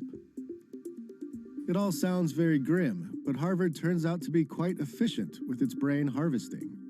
Jeff's lab can do a year's worth of research with a single mouse brain. Small chunks of the brain are fed into the slicer, where a diamond blade carves off a thin sliver of tissue. The tissue floats along some liquid and onto a piece of tape. The brain slices are then put into this very large machine, where they're photographed in the finest of detail. Software helps stitch the pictures back together into a single 3D image, and algorithms are applied to help make sense of what's going on inside of the brain.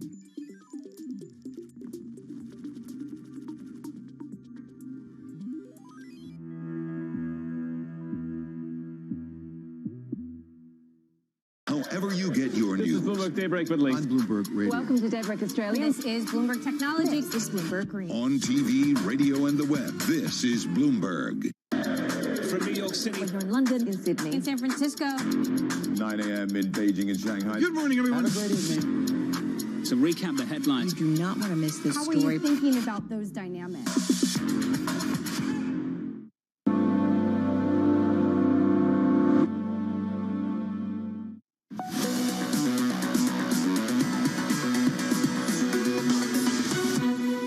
An armed attack against one is considered an armed attack against all. We continue to flow and to move and to reposition forces and capabilities along NATO's eastern flank to make sure that we can defend every inch of NATO territory if we need to. War in Ukraine casting a shadow over the Fed's upcoming rate decision. Mohammed Al-Arian skeptical that any move will relieve pressure on the central bank, writing, "The one certainty in this is that even after the FOMC meeting concludes on Wednesday, the Fed will continue to find itself in the deep hole it has dug for itself." For more, I'm pleased to say that with us this morning, Taylor Riggs. Morning, Taylor.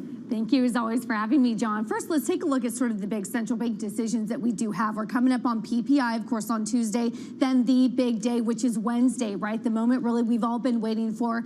And then by Thursday, we'll get some other big comments, of course, from the ECB and the BOE, more about how sort of we're thinking about this big balancing act as we think about high inflation and then some concerns to global growth. If you change up the board, John, we got a hint of that on Friday. We had the University of Michigan Sentiment Survey.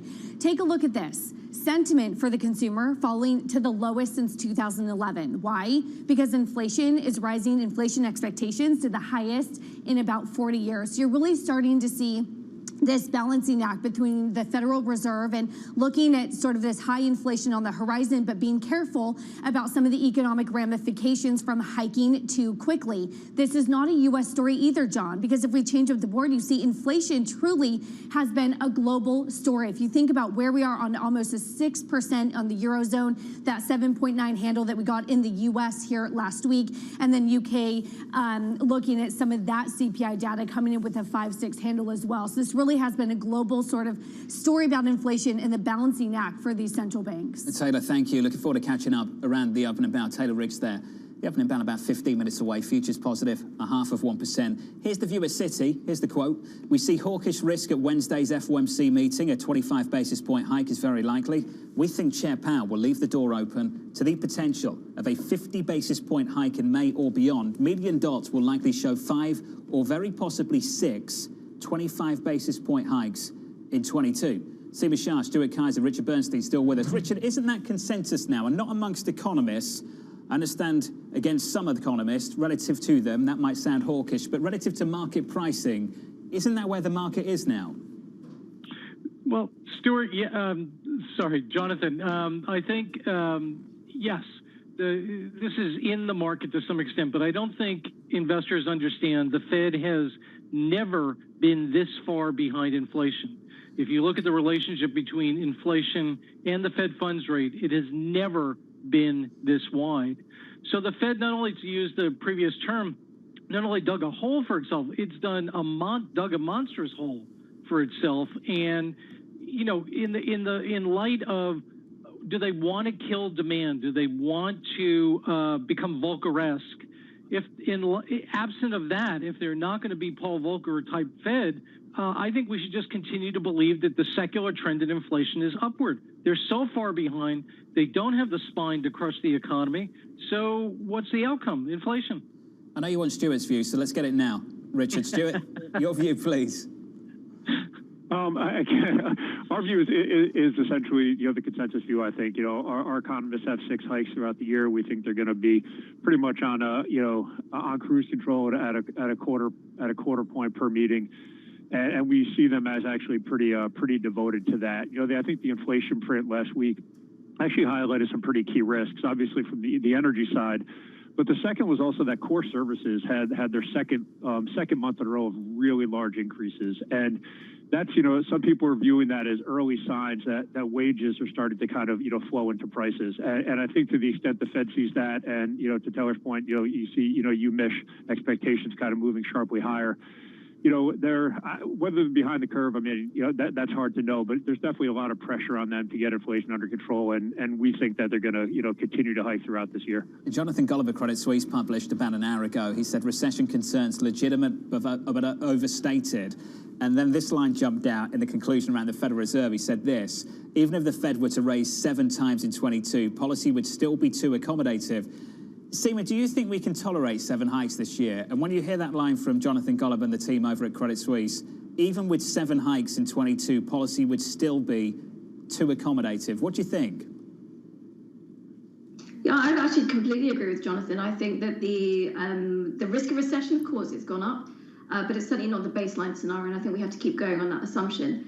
And I think for the US economy, now assuming, of course, that the conflict doesn't get out of hand and deteriorates significantly further, then I think the US economy can digest it. But even if it can't digest it, does the Fed really have a choice?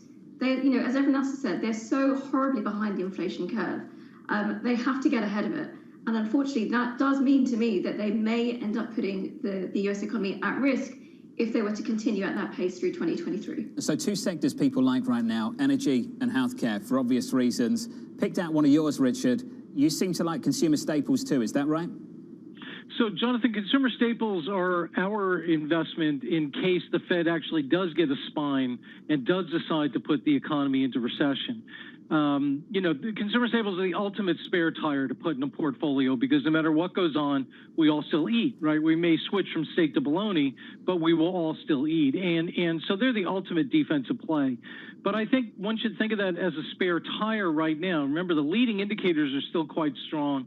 Corporate profits are still quite strong. Employment is still quite strong. There's no hint of a recession in the near future. Could there be one a year and a half from now? Of course, but I think we want to be a little careful about playing the recession card too early. Richard, I'm eager to get to a point that you've made.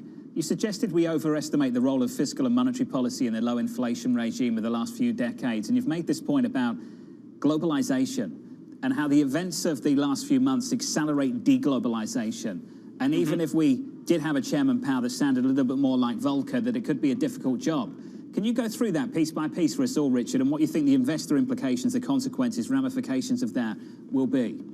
Sure. So Jonathan, globalization did exactly what your textbook said it should. It shifted production to where it was most efficient, right? We could argue all day long about whether everybody was competing fairly or not. That's a story for another day. But globalization shifted production to where it was most efficient. So what that means is there was constant downward pressure on prices, meaning you just have more and more competitors putting downward pressure on prices.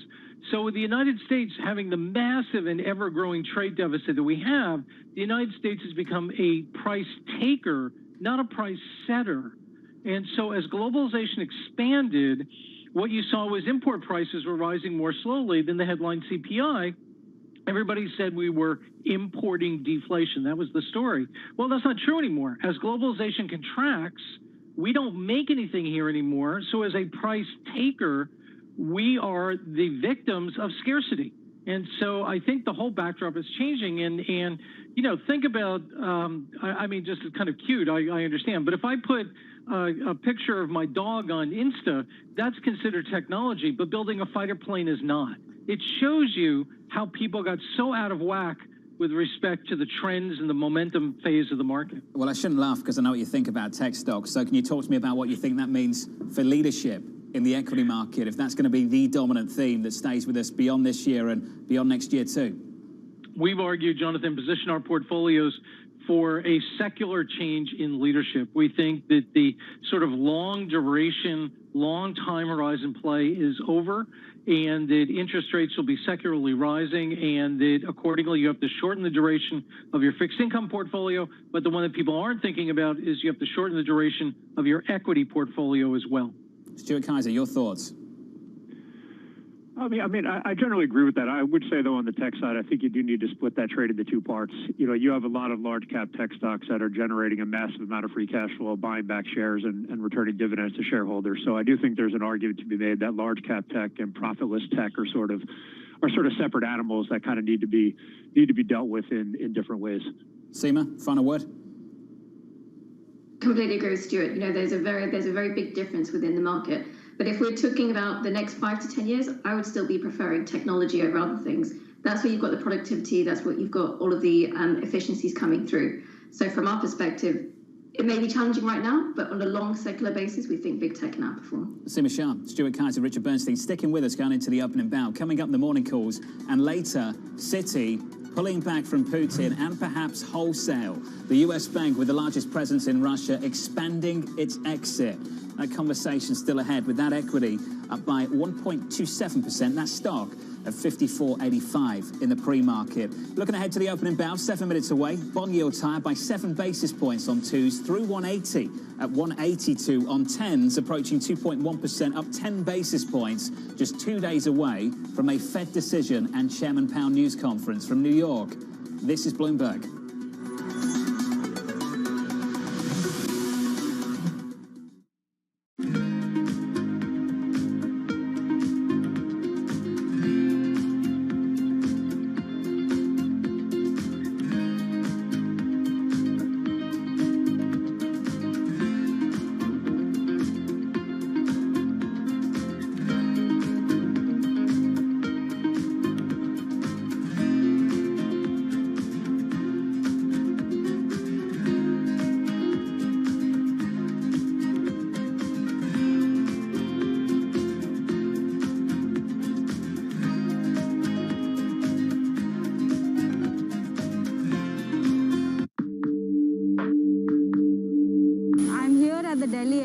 And behind me, you can see SpiceJet 737 MAX aircraft.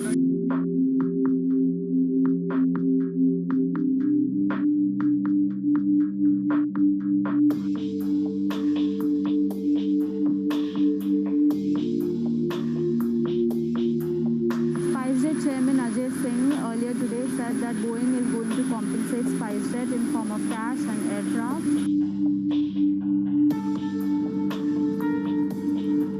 There's a big celebration happening at the Gwalior airport. As you can see, they've literally rolled down the red carpet for SpiceJet chairman Ajay Singh.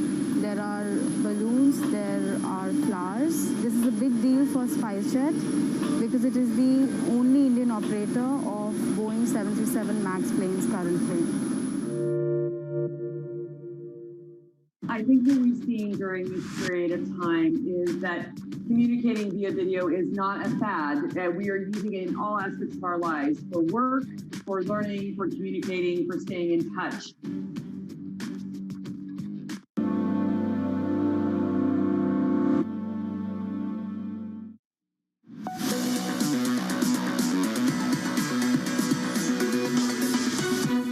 Just about to kick off a brand new trading week after 2 weeks of losses on the S&P. We're up 1/3 of 1%. The bounce this morning fades on the Nasdaq in negative territory, down 0.2 of 1%. The story for me, for others too, is in the bond market. Look at this, 2s, 10s and 30s. Switch up the board and look at 2s. Last Monday, we opened up at 142.37. Now we're north of 180. All these yields, 2s and 10s, the highest going all the way back to 2019. 10s right now, just short of 2.1%. Going into the Fed meeting this Wednesday, a news conference with Chairman Powell, and all the forecasts that they've got to make as well. A really tough spot for them. That's the price action here at the morning calls this morning. First up with BMO, downgrading Tyson Foods to market perform, a $99 price target, citing ongoing inflation in prepared foods. We're down 0.8 of 1%. KeyBank lowering its FedEx price target to 300, expecting geopolitical tensions to pressure estimates. We're just about flat there on FedEx. And finally, Berenberg upgrading Deutsche Bank to a hold. The analyst noting its core business performance and resilient investment banking revenue. That stock is up to 11.25. It's up almost 10% on the day. Coming up, we'll stay on the bank. Citi expanding the scope of its Russia exit. That conversation just around a corner after we heard from Goldman and JP Morgan last week. Your opening bell next.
When you think space, you probably think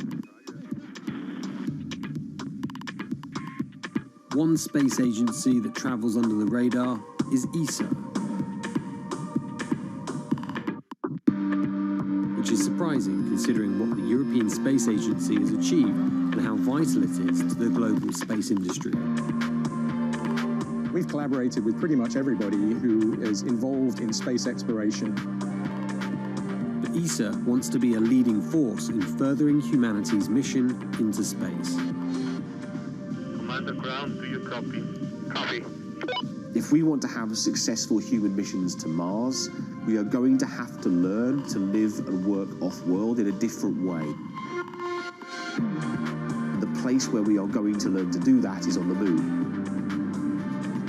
Can ESA help humanity take its next giant leap? Access the financial world on demand. Hear from leading economists, policymakers, and industry experts via live and on-demand webinars, only from Bloomberg. Start exploring to see what's moving the markets. Visit Bloomberg.com/webinars.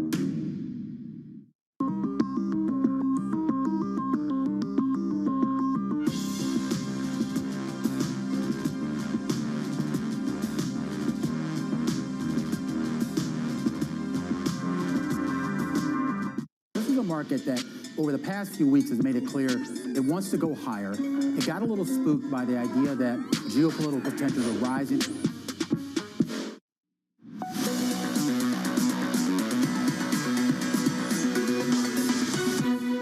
2 days away from the Fed meeting. That's your main event on Wednesday and a ton in between. It's a big week ahead. Futures up 1/3% on the S&P 500.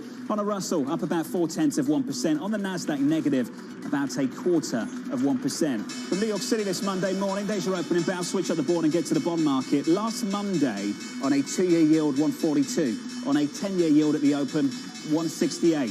You can add 40 basis points to twos, add it to tens as well, and some. Just short of 2.1% on a 10-year right now, up 10 basis points on the day, and up more than 40 basis points from where we were this time a week ago. It's a big turnaround in this bond market over the last week. In the FX market, euro dollar positive 0.4%, 109.54, and crude on the back foot. A break of 104, almost a break of 103 this morning. 103.94 now, down by almost 5%. About 30 seconds into this one, we advanced by 0.2%. Given the move you see in the bond market, financials up by more than 1%. Energy down 0.6%, in line with what we're seeing in the commodity market this morning. Let's get you some movers at the open, shall we? Here's Abby. John, let's dig deeper into those mixed moves because, of course, the S&P 500 up slightly, the Nasdaq down, dragging on both of these indexes and the Dow for that matter. Apple down about 2%, down 1.8%, 1.9%. This, of course, is Foxconn halts iPhone production in Shenzhen after the lockdowns. We also have the energy sector lower, as you were just mentioning, in sympathy with oil. Occidental Petroleum, one of the bigger laggards, down 3.9%. On the other hand, you were talking about those surging yields. Bank of America and JP Morgan, both beneficiaries of that. You can see big gains for the banks on the morning, John. Abby, thank you. An update from a particular bank called Citi. Citi expanding its retreat from Russia, saying in a quote, in a statement just moments ago, we are moving with urgency to complete our assessment of our operations in Russia. We have also decided to stop soliciting any new businesses or clients and continue to reduce our remaining operations and exposure. Bloomberg's Sonali Basak on top of this one. Sonali, good morning. Good morning, John. As you know, Citigroup really does have the largest of the exposures of the big U.S. banks when it comes to Russia. It has almost $10 billion worth of loans, assets, and other exposures with Russian companies, as well as the Bank of Russia. That's the operative word there. Remember, Citigroup is a placement agent on some of the debt that is coming due of Russian sovereign debt. So that is going to be closely watched by the market here. But remember, also, Citigroup also has 3,000 some employees when it comes to Russia. That is leaps and bounds bigger than the other banks. Goldman Sachs has about 80, JP Morgan has a couple of hundred, Morgan Stanley has about 20. So moving all of those employees is going to be a difficult task as well. So what do we make of it here? It will take some time. The banks are still required to make markets when it comes to Russian debt and corporate debt that is not sanctioned, but there is a question of whether they are speculating. Goldman Sachs has already come out and said that it would not be, but there is a limitation here to which banks will engage. Sonali, this is about going beyond the consumer business in the country. And to your point on time, they say that in the first paragraph. The decision will take time to execute. You've touched on it. I want to build it out a little bit more. I actually want to sit on the consumer business in the country. There was hope they could sell it. How do you find a dance partner when most of the banks are sanctioned in Russia? Well, that's the key issue. They wanted to exit this operation beginning of April of last year. This was part of the grand exit of many of the operations that they were planning on getting out of. But to your point, the banks that would buy them, some of them are sanctioned. So it is very difficult to find a partner there to exit the operation too. There's also another issue here. At what price? How do you exit an operation, let alone any bond, if you're an investor on Wall Street right now, when it is so hard to find a buyer at the other end? Do you then take the markdown, or how else will you wait it out? Sonali, thank you. Sonali Basak, this is happening with everyone trying to do the same thing all at the same time. We'll catch up with Sonali through the week, particularly on those two interest payments on those dollar bonds that we get from Russia, or we're meant to get from Russia later in the week. Damien Sasser later this hour as well. Elsewhere, recession risk is the big story for a lot of people. This is what the team at Ned Davis Research had to say. The biggest factors, the three biggest factors that tend to drive the US economy into a recession: inverted yield curve, some kind of commodity price shock, or Fed tightening. Right now, there appears to be potential for all three to happen at the same time. Taylor's back with us. Hey, Taylor. John, you're right. All three at the same time. Let's start with the first one that you mentioned, right? The yield curve. Now, I want to be careful. It's a little bit more of an art than a science, but you are getting some big flattening of that yield curve, particularly on the 530s, which this morning was just 3 basis points away. But most analysts say that even if you get a yield curve inversion, you still have about 12 to 18 months before a recession. This time around as well, even though QE officially ended last Friday, there are some technical factors anchoring the long end of that curve. But still, it is an indicator, right? And something that analysts are really watching. If you change up the board, it also, as we mentioned, higher inflation and one of those signals, right? And how does a consumer in a consumer-driven economy handle and stomach rising prices that, as we know, has been going on for what, at least a year or two, given some of the COVID supply disruptions? If you change up the board, that is also now expanded, given Russia's war on Ukraine, to not only oil, John, but you think about corn, nickel, wheat, food inflation. I think one of your guests earlier said we're always going to eat, but how do you think about substitutes to cheaper prices, and really how you think about the impacts of this on the consumer? All done, Taylor. Do we see you again? We see you tomorrow? Yeah, maybe I'll come back. That would be nice. That would be nice. Taylor Riggs on the close a little bit later with Romaine Bostick and Caroline Hyde. I want to stay on top of this story, and I want to bring in you, Richard Bernstein, and get your thoughts. How this equity market withstands those 3 shocks that Taylor just went through. The idea that we get a Fed that's tightening, a commodity price shock, and on top of all of that, we're staring down the barrel of potentially yield curve inversion before year end. Is that the kind of market where you get stocks higher through 12 months? Not the perfect combination that you'd want to see, Jonathan. Look, I think simplify it even more. As we look at 2022 into 2023, we know that profits growth is going to slow, right? We've seen tremendous profits growth. We know we're going to see that slow. At the same time, we're going to see the Fed raising rates to some extent, probably both short-term and long-term rates, as they extricate themselves from the long end of the curve.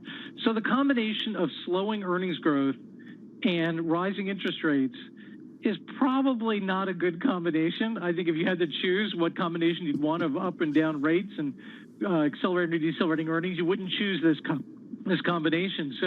So I think it's going to present some headwinds for the market. One final thought on this, though. I think the way to think about this is think of the market as a seesaw. There are going to be beneficiaries, and those beneficiaries may do very well. The ones that are hurt are going to do probably pretty poorly. The fulcrum of that seesaw could be the market. So the market may go up or down, but it's going to hide a lot of the excitement, if you will, at either end of that seesaw. David Costin at Goldman makes this simple, Seema. He says lower earnings, lower price. They cut their price target to 4,700 from 4,900. That's still 10% upside from where we were at the close on Friday. They go on to say a surge in commodity prices and a weaker outlook for U.S. and global economic growth lead us to lower our EPS estimates. Seema, have we done that sufficiently now, given what we've done, the amount of work we've done in this market over the last several weeks? I don't know if it's gone far enough. As everyone listening will know, it's so difficult to make any kind of forecast in this environment. And I think we're all trying to do as much as look at the overall scenarios and what could and couldn't happen. I do think that in this scenario, clearly, this is more challenging. It's going to be harder to make gains for risk assets, particularly equities at this time. I think for investors, it becomes more and more important to look globally. Where can you hide out? Where is a relative value trade going? And for us, yes, US is going to find tough times ahead, but is it going to be as tough as Europe? Probably not. So that's one of the reasons where we look at the US, we think, okay, you've got to make a trade. Let's focus on the US over Europe. Is that your preference too, Stuart? The US over the rest of the world? I think it would have to be now, Jonathan. I mean, we took down our global GDP numbers by 100 basis points last night, but the U.S. economic numbers were relatively well insulated from that. So it does seem like on a relative basis, our economy and potentially our consumer are a little bit better positioned to deal with just because the hit to consumer confidence and consumer spending gets largely balanced by investments in the energy sector. So, I do think that does make a lot of sense. It seems, but I think we are kind of early in the process of revising down earnings. The question is, has the market kind of pre-traded that from a price perspective? And I guess we'll see how that evolves kind of over the next couple of weeks and months. Stuart, any suggestion that has happened? What would you look for? Chris Harvey of Wells Fargo would use the technical term cathartic puke when we've had that big downdraft and we just get it all over with all at once. Stuart, what do you look for? We're looking for a number of things, Jonathan. In the vol market in particular, it would be, a steep inversion of the term structure. We're looking at intraday volatility as a potential sort of capitulation signal. Globally, U.S. equity volatility actually is reasonably low relative to other assets and other markets. And I think in a true capitulation market, you probably see a solid amount of demand for hedging in U.S. assets that should push the VIX up on a relative basis. And, the lesson we hear, and I think it's actually a rather unstable one, but is a quote-unquote high-volume sell-off. And these sort of high-volume sell-offs tend to happen about half the time around market bottoms. So I don't think any of these is the, canary in the coal mine. I think you need a lot of canaries. So in this case, we've got a lot of birds flying around, and we're just trying to figure out which one's going to give us the best signal today. Hey, it's a tough time. Stuart Kaiser, thank you, sir. Alongside Richard Bernstein and Seema Shah, your equity market. About 10 minutes into this, we are negative 0.1% on the S&P. On the NASDAQ, we are negative 0.6%. If you're looking at the NASDAQ Golden Dragon China Index, that drop extends to 13%. We're going to pick up on that price action in just a moment. Just hearing from the EU to decide on the next Russia sanctions later today. So look out for that a little bit later today. Coming up, China-Russia relations taking center stage. We saw Russia and China come closer together, and at the same time, we've seen China pretty uncomfortable with an invasion of a sovereign country. And China has problems at home. Another big headwind for growth in the world's second largest economy. That's next.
almost the end of the year, but Bali is still quiet and empty.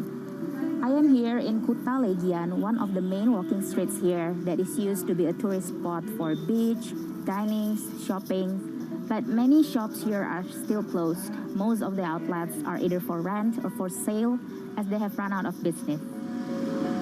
Saya kerjanya di sini udah lama, udah ada 10 tahunan di sini kerja. Masih sepi sih, nggak kayak dulu. Kalau dulu kan rame, sekarang ya ada 1-2 itu ada, tapi nggak kayak dulu. Kalau dulu rame sekali. Sekarang paling dapat jualan ya 100, 120 gitu, 200 ya. Kalau dulu sih ya nyampe dah 1 juta, 1,5 tuh nyampe dapat jualan. Bisa sampai 2 juta dulu. Sekarang nggak pernah lagi dapat segitu. Sama aja. Belum ada turis ke Bali. Masih ya domestik aja. While Bali has reopened its borders for foreign tourists since October, they're still not coming in. Many international airlines are yet to reinstate their direct flight to the island. Balinese people here really hope they can see more people from Australia, China, and Europe to come visit next year. Lots happening on Wall Street. It's the basic law of economics. The Fed is telling us this is transitory. Need to catch up? This is Bloomberg Wall Street Week. I'm David Weston. We've got the information and insights. David, you just hit the nail right on the head. From businesses most influential and instrumental. And that's the way you run good risk management. We need to invest in our systems. Bloomberg Wall Street Week premieres Friday with replays all weekend on Bloomberg Television and Radio.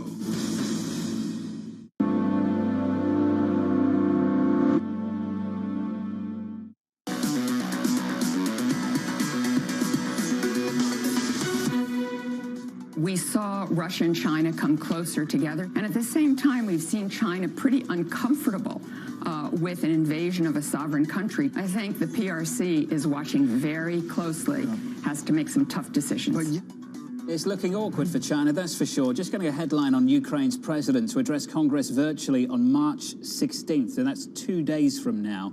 President Zelensky to address Congress virtually on March 16th, just getting that headline. I mentioned that China has problems at home. They do, sticking to its COVID-0 policy, placing more than 20 million residents of Jilin province into lockdown after a surge in virus cases. Bloomberg's Abigail Dillittle has more. Hey, Abby. Hey, John. Well, this is really pretty incredible as it feels as though the virus is winding down to some extent here in the U.S. It is surging elsewhere, including Germany, but China. And because of that zero tolerance policy, they are locking people down in the north, as you mentioned, many people. And then the southern cities, notably of Shenzhen, more than 17 million people there. This is in response to more than 1,400 cases. So it does not feel like a ton of cases. But again, because they do have the zero tolerance policy, plus it represents a fourfold jump in a week. Now, of course, we are hearing big headlines relative to business and the economy about big companies shutting down plants right now. This includes Huawei, Tencent, BYD, Foxconn. Foxconn getting a lot of attention because one of the biggest drags on the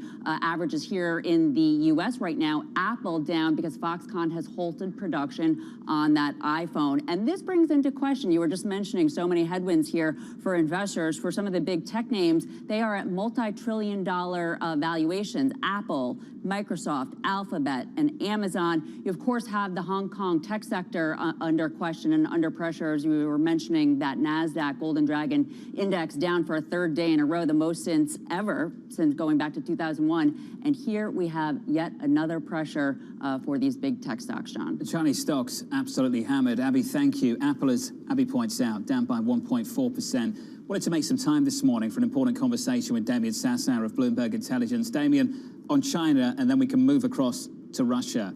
Can we talk about the two at the same time as well? Yeah. Just how this relationship seems to be adding just a little extra poison to the market story in China. Absolutely. I mean, look, we know, and we've said this since the very beginning of time, Jonathan, I mean, China can end this conflict tomorrow if it so chose to block Russia off. It has yet to take a side. They will need to take a side before all is said and done. And so we're getting a bit of a sense here of the market jitter surrounding that. And certainly, look, the COVID-0 policy and what's going on in Shenzhen, forget about Shenzhen, the Greater Bay Area is 86 million people, 4.2 trillion in economic output per year. That's bigger than Germany, you know, almost as big as Japan. So, you know, just the fact that Shenzhen's locked down and the sort of ancillary impact to the region is extreme. And so Chinese tech, especially Chinese tech, is really taking it on the chin. We saw Meituan, we saw Baba, Tencent, all down double digits overnight. And I think the greater, really the Golden Dragon Index, which is the Chinese listed ADRs, just lost 10% for 2 days in a row. That's never happened before in 22 years, and it's just been pain and bloodletting and blood on the streets, Jonathan. Well, Damien, let's talk about how that might impact the commodity market then, because we're looking at huge parts of China locking down. On the same day, I've got a commodity screen that's deep in the red. Yeah. Accepted, we've had a massive move in the other direction very recently, but Brent and WTI down 6 percentage points. What kind of growth hit are we looking for here? And what kind of an impact would it have on the commodity market the other way? Well, I think, you know, we have to differentiate between what a VAR shock is, a value at risk shock, and what the medium-term economic impact from rising commodity prices and Putin's war in Ukraine is going to have on the global economy writ large, Jonathan. So you've just hinted at it, right? The market is not yet positioned for full max pain. It's not positioned for the fact that these rising commodity prices are going to feed into global growth, and they're really going to kill it over the better part of this year. And I believe that the market's not prepared for that. I think what's interesting about it is you're absolutely right. You're seeing European equities. You're seeing euro yen all rally. We're seeing crude oil and gold sell off. But really, does anyone believe it? I mean, maybe we're in the midst of a bit of a beta regime here, Jonathan, in the sense that, you know, maybe dollar yen isn't the safe haven we once thought it was. Maybe the Fed is really that far behind the curve, unfortunately. Wow. And the Fed's got a lot more work to do. And it starts this Wednesday. Damien, here's the line I want to start with on Russia's debt with you, the finance minister. Quote, the debts we need to pay to the countries that have been unfriendly to the Russian Federation and have limited our use of foreign currency reserves, goes on to say, we will pay off our debt to those countries in the ruble equivalent. Now, as you know, because you've told me, so I'll repeat it for our audience, on Wednesday, 2 interest payments on dollar bonds of Russian debt, sovereign debt. If they did that in rubles, is that a default? Yes. I mean, obviously, it won't technically be a default until the grace period is over, which is probably something on the order of 30 days. But absolutely, dollar-denominated Russian bonds, where they have this covenant in there, which allows them to pay in other currencies such as the euro and the yen and the ruble. So, what's interesting is on the 11th of last week, the Credit Derivatives Determination Committee basically ruled that those 6 bonds, if there is indeed a default on Russian dollar bonds, those 6 bonds where they can pay in rubles will not be a part of that mix. So that's a pretty big deal. So anybody who's holding those bonds and thought that their credit default protection was going to cover them for the losses, forget about it. That's not going to be the case anymore. So, Damien, go through the sequencing for me from Wednesday when it's due. 30-day grace period. What happens in between? So in between, we're going to hear a lot of rumors that perhaps they are going to make payment. Perhaps monies have hit their accounts at whatever the custodial banks are, Citigroup, et cetera. We're going to be watching very similar to the way we watched when Evergrande was threatening default back a few months ago in China. And it's going to be sporadic information. Some people are getting paid. Some people are claiming payment. Some people aren't. But at the end of the day, I see no reason why anybody in the West wants that money because of all the risks associated to it. And quite frankly, Russia doesn't want to pay it anyway. They've made that abundantly clear. So, I think I have to agree with Fitch in this case that default is inevitable. Well, the pipes clear it. Can you make this really simple for me? If you're the sovereign and you try and pay foreign investors, you're Russia, you're trying to pay a foreign investor, does it go through the pipe? So I don't think so. You see, what's interesting, I've talked to a lot of investors, those who will actually pick up my call amidst the crisis, and anybody who is trading in RFLBs, that's Russian local denominated debt, Jonathan, they were able to move stuff no problem up until the 25th of February. At that point in time, all bets are off. In fact, anybody who was trading in RFLBs had to attach a printout of the QR screen on Bloomberg to show the actual trade date, to timestamp it, to show that they could actually move their money out on the custodial side out of Russia into dollars. After the 25th, forget about it. Nobody has tested that I know of, and all bets are off. So yeah, I mean, it's the plumbing is certainly. So this gets complex, Damien. If we can finish on this, if the sovereign or the whoever it is, the corporate tries to pay, but it doesn't go through the pipes, it doesn't clear, is that a default or not? That is a question. If the money never reaches the investor, but you've tried to pay the investor. Yeah, no, I mean, if they're making every effort, I guess, if, whoever the Russian issuer is, let's just say it was a Russian corporate, right, who has nothing to do with all this, and they actually want to pay their dollar investors, but they need to take dollars that are sitting onshore in Russia, and they have to move it into a vehicle that can actually pay it offshore, and they can't. Does that constitute a default? I do not have an answer for you at this stage. What a tough time. We're going to go through all of this through this week. At least we'll try, and we'll start on Wednesday again. Damien, great to catch up, buddy. As always, Damien Sasser. No Tom Brady action either. Do you want to do 30 seconds on that? We've got time. Yeah, we do have a little bit of time. Do you think that was Agent Cristiano that got that done? I have to say to all our audience out there, I mean, this is Jonathan's real estate, but my goodness, he called it last night. We were talking about, Giselle, something must have gone right on the home front. Jonathan sends me this video of Cristiano Ronaldo talking to Tom Brady on the sidelines, and my goodness, it's pretty scathing. I mean, Tom knew a few hours before he announced that he was moving. And by the way, they tried to sell a football, Tom's last touchdown football, $518,000 the day before. Oh my goodness! I hope you've got to give him the money back. You got to do it. I agree.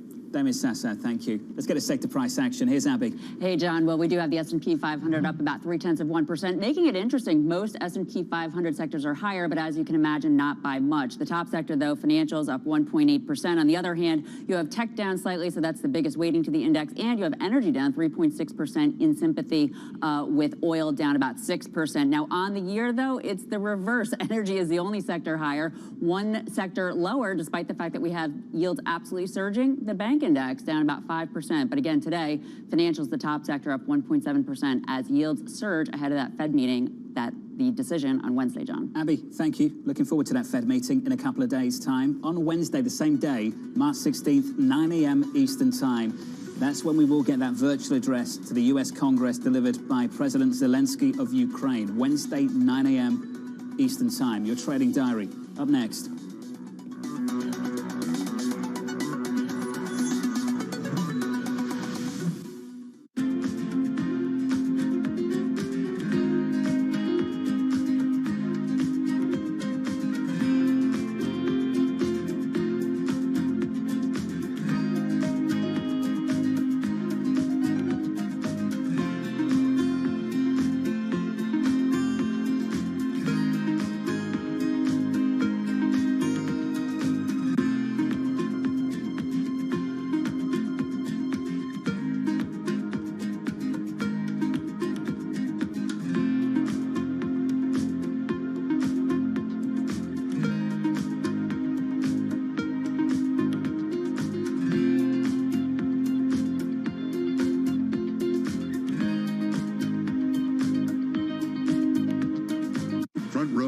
Exclusive interviews with the most influential figures in finance. Lloyd Blankfein. Deflation is a terrible thing. Inflation you could tolerate. Kathy Wood. Tesla will be in the pole position to dominate. Jeremy Grantham. We've had a very, very abnormal honeymoon Goldilocks period. First available on the Bloomberg Terminal, then on Bloomberg Television and Bloomberg.com. Front Row, the best seats in the house for business's greatest minds.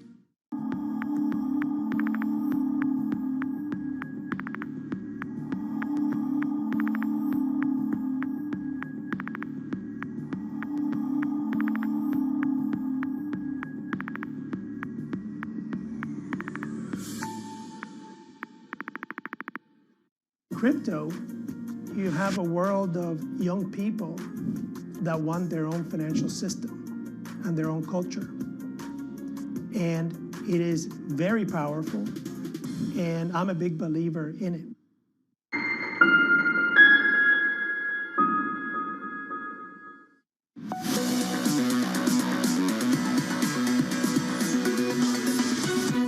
"25 minutes into the session, equities up just about 1/3 of 1% on the S&P. Energy lagging this morning. Financials top of the pile. Crude lower. Yields higher. Speaking to that theme, that's your price action. Here's the trading diary. What a week we've got coming up for you. Secretary Blinken speaking at the top of the hour as we await details from US-China talks. US PPI on Tuesday. Russia's coupon payments on $2 bonds coming due on Wednesday. Plus, President Zelensky also addressing Congress on the same day. On the very same day, a big week starts for central banks. The Fed kicking it off with decision day and Chairman Powell's news conference. The Bank of England out with its own rate decision on Thursday. Then we'll hear from the ECB's Lagarde. And finally, we'll round out the week with another decision. Two of them from the Bank of Russia and the Bank of Japan. From New York City, thank you for choosing Bloomberg TV. This was the countdown to the open. This is Bloomberg.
Omicron variant and the latest wave have an impact on not only consumer trends but your business? And do you expect the booster shots to make a difference? Yeah, booster shot will be make a huge difference. I think it's been accelerated by the huge leadership of the current Prime Minister Kishida. And I'm hopeful that our business will come back in Japan around perhaps mid-February to end of February, because we expect that a peak time will come around that time. And then the government will shift toward the reinvigoration of consumer. That will help us. And we had seen the huge comeback of the business in December when the things were toward the normalization. So I believe the business will come back, and I'm very much hopeful.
Pepsi's Number Fever campaign in the Philippines has probably gone down in history as one of the biggest marketing disasters in history, mainly because of a human error that led Pepsi to print more winning caps than they planned. The resulting chaos caused riots, civil unrest, and even deaths.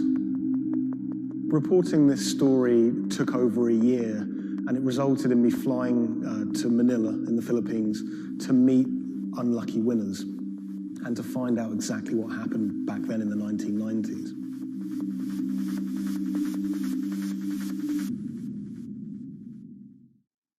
My name is Jeff Maish. I'm a journalist based in Los Angeles. I wrote the story for Bloomberg Business Week about Pepsi's Number Fever campaign. The Philippines is a really interesting country. It's made up of thousands of islands, and it's also a country that's very heavily influenced by America. American culture is everywhere you look in the Philippines. They're obsessed with Frank Sinatra music, for example. They love all things America, and that extends to their love for soft drinks, Pepsi-Cola, Coca-Cola. In the 1990s, it was everywhere. Pepsi and Coca-Cola were embroiled in what is now known as the Cola Wars. It was a fierce battle for market dominance. Number Fever was already a really popular promotion. It had been rolled out in America to great success.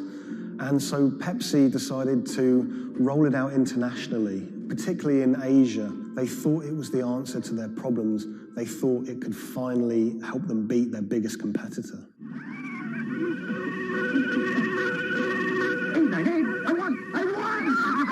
Look for the winning number in sari stores every day, also on TV, radio, newspapers. You could be a millionaire. $1 million pesos, or $68,000, doesn't sound like a lot now, but in 1992, that was a phenomenal amount of money. You've got to remember that in the Philippines at the time, the average monthly income was about $100, so $1 million pesos was wealth beyond anyone's wildest imaginations. Number Fever caught fire in the Philippines. Kids were saving up their pocket money to buy a bottle of Pepsi. Parents were squirreling away all of the bottle caps in bags. You would walk down the street and people were going through trash trying to find discarded bottle caps. It was a national phenomenon. Pepsi boasted that half the population of the Philippines was playing it. Number Fever boosted Pepsi's sales every month from $10 million to $14 million. It had a huge impact on Pepsi's bottom line. Number Fever quickly became number hysteria. Maids were being jailed for stealing their employers' winning bottle caps.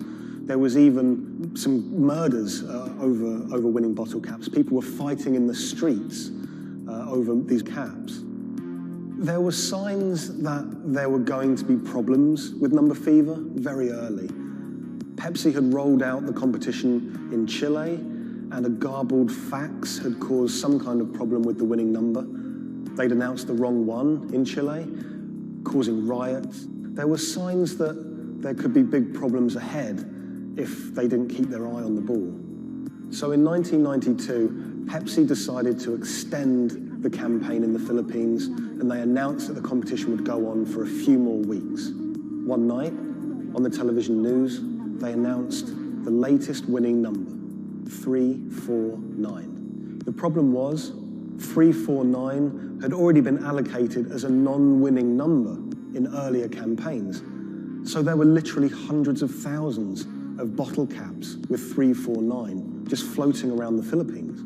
Hundreds of thousands of people all across the Philippines, thousands of islands, were finding winning bottle caps. 349, 349. Some people had 10 lucky 349 bottle caps. People were dancing in the streets, celebrating. They thought their problems were over. They were millionaires. It's still not certain exactly how many winners there were of lucky 349 bottle caps, but we know that Pepsi printed over 600,000 of them. Pepsi realized very early that there was a problem. Hundreds of people started arriving at their bottling plants with their lucky bottle caps. They realized something was seriously wrong. Pepsi tried to solve the problem by offering a small token donation to anyone that brought a lucky bottle cap to their bottling plant. But it wasn't enough. People didn't want just a handful of pesos. People wanted their million-peso prize. Within a year, violent protests and riots outside Pepsi factories would leave dozens injured and 5 people dead. At one Pepsi factory in the Philippines, a grenade was thrown through the window. It killed 3 Pepsi employees. Anacita Rosario was a school teacher living near Manila in the Philippines. She was one of the tragic victims of this whole thing. She was walking to a nearby store to buy some rice one day when a Molotov cocktail was thrown at a Pepsi truck in a violent protest. It bounced under the truck and exploded. It killed her and an innocent bystander who was just a child and injured many others. When I was in the Philippines, I tracked down Anacita's daughter, Cindy, and her husband, Raul. It was clear to me that they were still very upset by the whole thing. You know, a family had been ripped apart by this competition. And Raul told me that he'd never remarried. He'd told me that he'd gone to meet Pepsi executives after his wife was killed. And he was angry. He said to them, you know, this wouldn't have happened if it wasn't for you, if it wasn't for Number Fever. The biggest revelation from my reporting was rumors that Pepsi was somehow involved in bombing their own trucks. I found a newspaper report with a headline that said, "Pepsi goons bomb their own trucks." And when I visited the MBI, the police department in the Philippines, they presented me with documents and interviews with people who claimed that Pepsi had paid them to cause riots and to cause trouble outside their plants in order to destabilize the situation and to frame the owners of the coalitions that were fighting them, to try and curry favor. I just thought that was so shocking. And of course, Pepsi denied it, but how bizarre that a company would be accused of bombing their own trucks.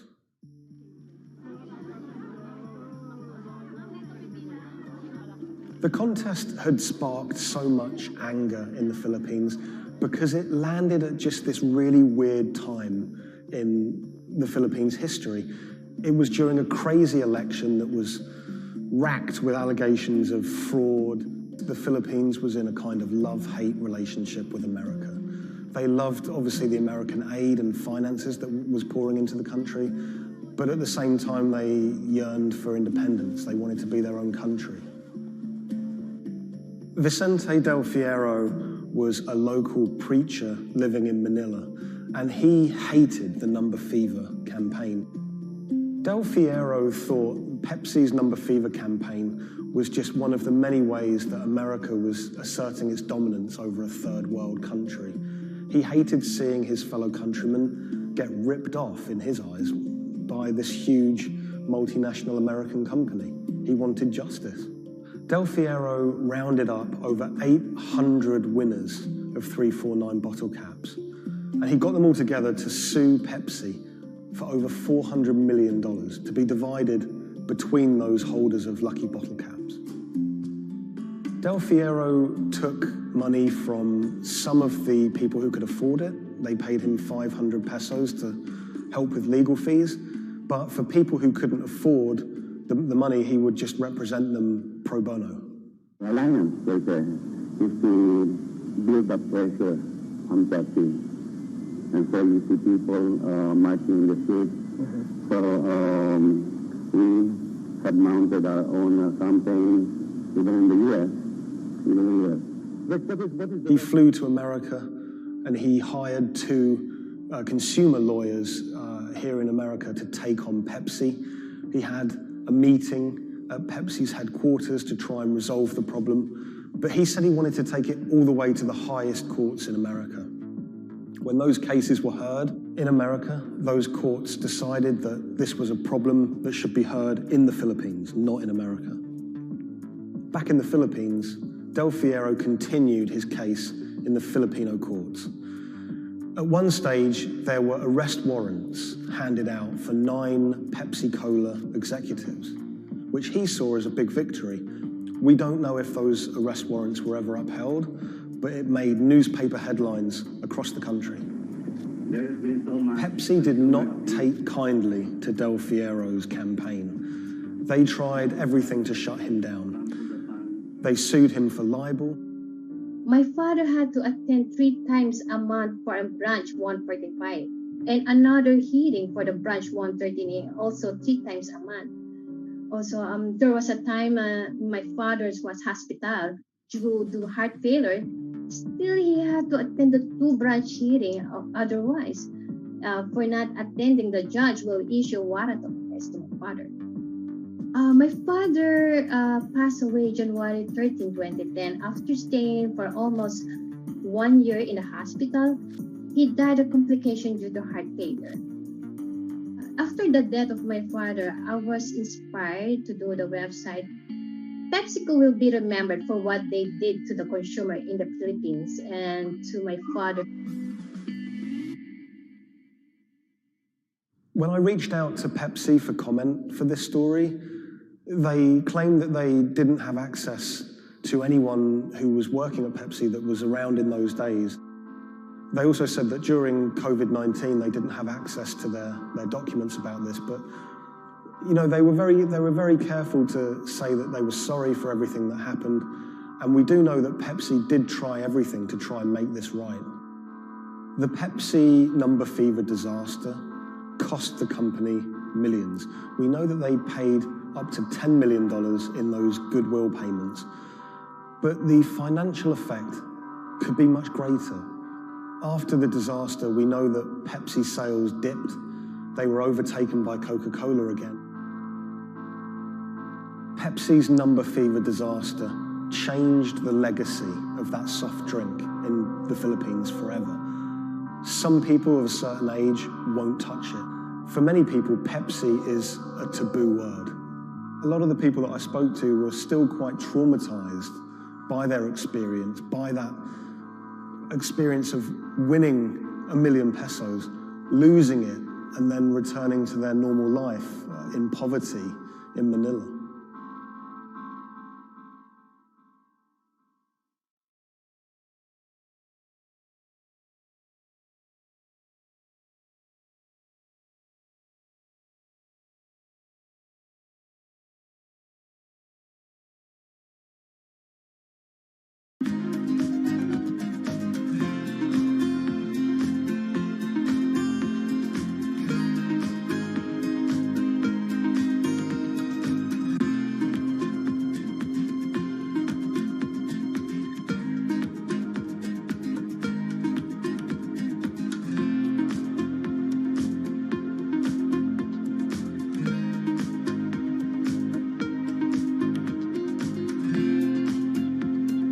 When the news of the bombing came out, it was a massive story in Germany. We are following some breaking news coming to us out of Dortmund in Germany. It was covered by all the media outlets. 3 roadside explosions triggered at the same time last night as a coach left its hotel in the south of Dortmund. Public figures commented on it. We should not let them affect our life, whoever it was. The media echo went far beyond Dortmund.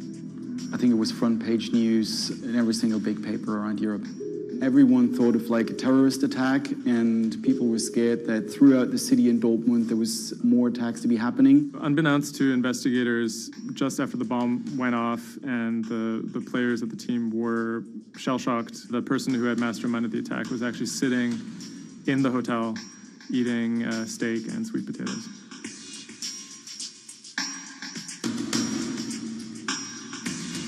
My name is Thomas Rogers. I'm the journalist who wrote the article, The Get-Rich-Quick Scheme That Nearly Killed a German Soccer Team.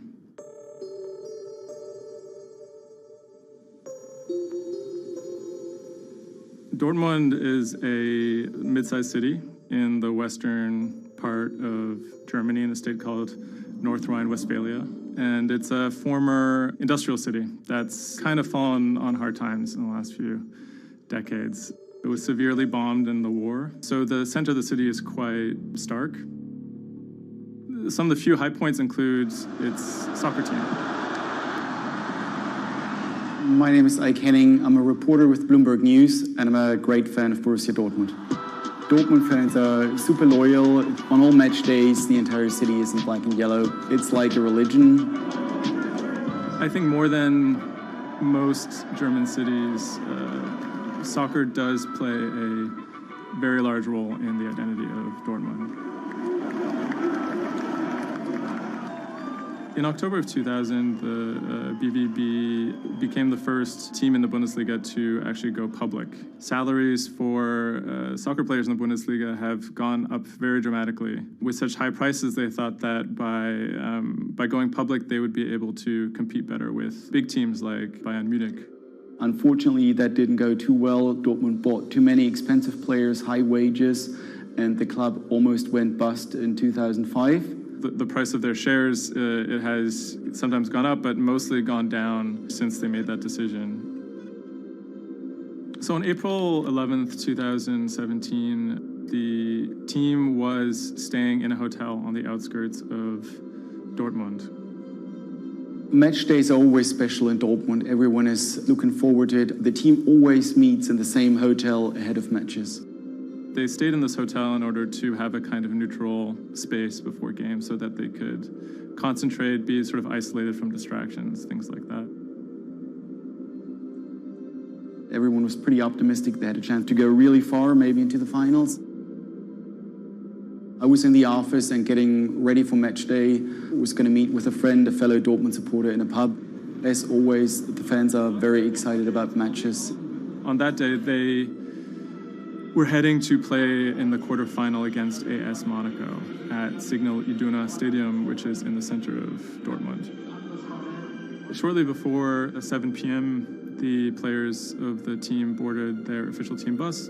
When the bus took off the parking lot of the hotel and turned on the street, there were three detonations, 3 bombs that exploded and hit the bus of Dortmund. 3 explosions occurred close to the Borussia Dortmund team bus. The B team bus had just left the hotel. The explosions destroyed 2 windows in the rear part of the bus. People screamed, people jumped to the ground. The fellow Dortmund fan I was supposed to watch the match with, he called me and said, turn on the TV, there was an attack on the Dortmund bus. And I thought he was like, that was impossible. Some of the players screamed at the driver to keep driving as fast as possible because they were worried that people might storm the bus. German investigators say the explosive devices used in the attack on the Borussia Dortmund bus contained metal pins, and that one had pierced a seat headrest. Unbeknownst to the team members, the actual mastermind behind the attack was, as they were disembarking the bus, was actually eating steak and sweet potatoes at the hotel they had just left. Authorities are attempting to verify a letter left at the scene claiming jihadists were behind the attack. Because there had been a series of attacks by Islamic terrorists in Germany and Europe, there was widespread suspicion in the media that this was another Islamic terror attack. 3 letters were found at the site of the bombing that took credit for the attack on behalf of Islamic State. There were, however, reasons to doubt this particular narrative. Would actually be a surprise if ISIS were actually part of this attack. Possibly could be employed by other groups like the far right wing to try and shift the blame. The letters had some strange qualities. They were written in a strange German that used big, sophisticated words, but had basic grammar mistakes, as if someone was native German speaker, but pretending to be a foreign person. Federal investigators have detained 1 man suspected of links to Islamist terrorism, one of 2 suspects whose apartments were raided this morning. Shortly after the bombing, a man in Austria named Rudolf, who was a big BVB fan, he noticed that something strange was going on the stock market related to the team's shares. He emailed the lawyers of BVB, who then forwarded that email on to investigators. The email stated that someone had bought 60,000 BVB put options, a wager that the value of the shares of the team would fall below a certain amount at a certain date. Why would someone buy that ahead of a match and then 3 bombs go off? Something isn't right here. For the person to make money off of that, it required the stock to go down quite a bit in a fairly short period of time. And it wouldn't just be the team losing a match, it would require something much bigger than that. There was another big red flag about this purchase, which is the fact that it had actually been made, number one, on the day of the bombing, but also from an IP address that had been traced to the actual hotel where the bombing had taken place. When 3 explosions targeted the bus carrying the Borussia Dortmund footballers on April the 11th, written notes left at the scene claimed the attack was the work of ISIL. The truth, as is now alleged, is remarkable. On April 21st, the police arrested a man in a southern German city called Tübingen. He was on his way to work, and his name was Sergei Venergold. He seemed like an unlikely suspect because he had no known connections to the Islamic terror world. He didn't seem like a far-right extremist. He didn't seem like a left-wing extremist either. He seemed to be a completely unremarkable young man.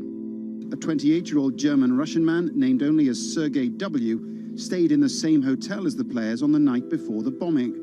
He specifically requested an upper room overlooking the bushes where the explosive devices were hidden. The media dissected why he would do that, what was his past. He had been inspired by the 2015 terror attack in Paris. And he noticed that in the aftermath of the attack, the stocks of French companies went down. And he believed that if an attack took place that was directed at a specific company, that the decrease in stock price for that company would be even more dramatic. It never occurred to anyone that someone would do that out of greed. We now know that the suspect bought 3 different derivatives on the Borussia Dortmund shares. With all these derivatives, he bet on falling shares. The suspect bought the majority of these financial products on the 11th of April, the day of the attack. If the plot had been completely successful and the stock had reached a value of 0, Venergold would have made up to 570,000 euros, or the equivalent of about $608,000. Ultimately, the plan completely backfired. The attacker, Sergei Venergold, didn't make any money. In fact, he lost money. In court, he would be extremely quiet. He usually kept his hands clasped together. One of the lawyers actually commented that he had never seen a defendant act so calmly. Venergold had served some time in the German military. From that information and from online research, he was able to figure out how to assemble remote detonated bombs that would do what he hoped to do. There were a few days of extremely emotional testimony, including the soccer players who described doubting whether or not they could ever play another game again. It brought everything back up, and it didn't quite help them to kind of process what was going on. Throughout it all, he sat there completely silent. The big mystery that was swirling around the trial was the question of why. He may have simply done it because he wanted to impress a woman. Rebecca is a young woman who has a very troubled home life. She ultimately sees her relationship with Venergold as an opportunity to leave that troubled home. Venergold is a Russian immigrant to Germany. He speaks with an accent. He has anxiety in large groups of Germans. She begins to resent the fact that he has these fears and feels a little bit trapped. Rebecca attempts to dump him on multiple occasions, and he threatens to commit suicide if she leaves him. Venergold apparently told Rebecca that she would soon be seeing a surprise. After being dumped via text message, he apparently began planning for this attack in earnest. Weinergold was charged with 28 counts of attempted murder, which carried a maximum sentence in Germany of life in prison. He claimed that he had nothing to do with the attack, but as time went on, he admitted that he had actually been the person who had built the explosives and had set them off. But he claimed that he didn't want to actually kill anybody. Ultimately, Weinergold didn't receive the harshest possible sentence. He was given 14 years in prison, but it's still a considerable amount in jail in Germany.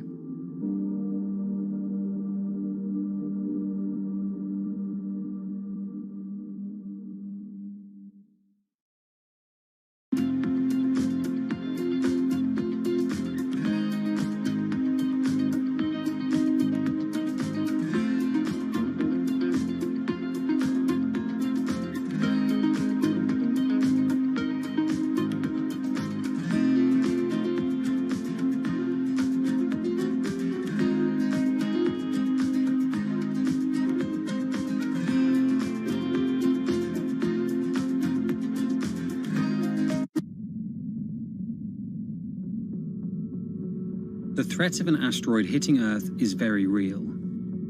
If it's big enough, it's also very final. These are very, very infrequent events.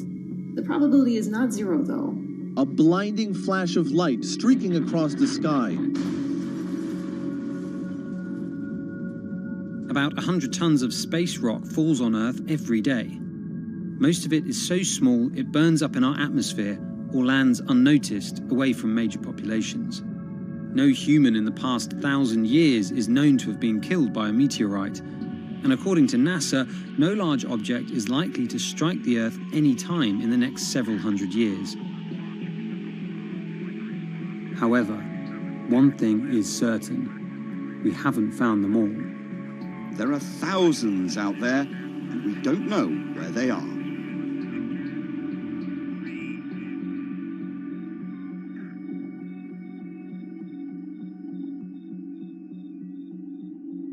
There are a lot of asteroids in our solar system. They number in the billions.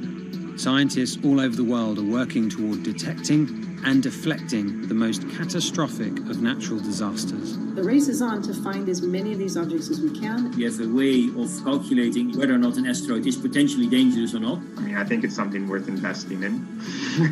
It's our existence at stake, right?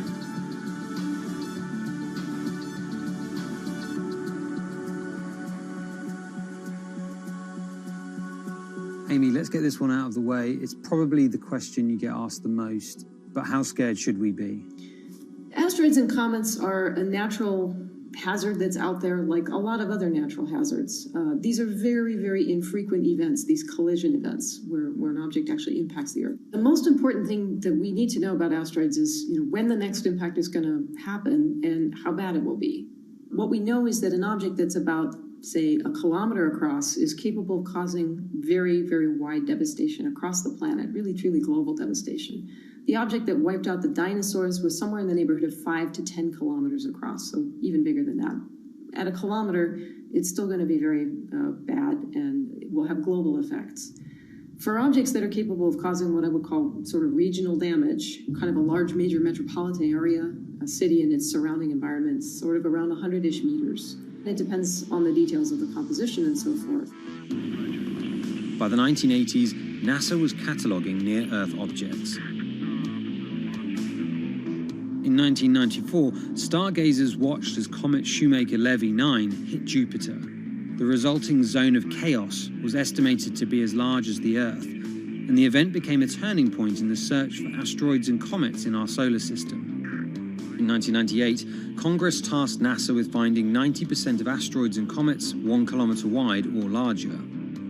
Soon after, Hollywood blockbusters Armageddon and Deep Impact brought attention and fear to the masses. The great news is that the vast majority, more than 90% of all the really large 1 kilometer near-Earth objects have been found. The challenge now is working down to these smaller sizes that are still quite capable of causing a lot of damage, but they're just harder to spot because they're fainter, they're smaller.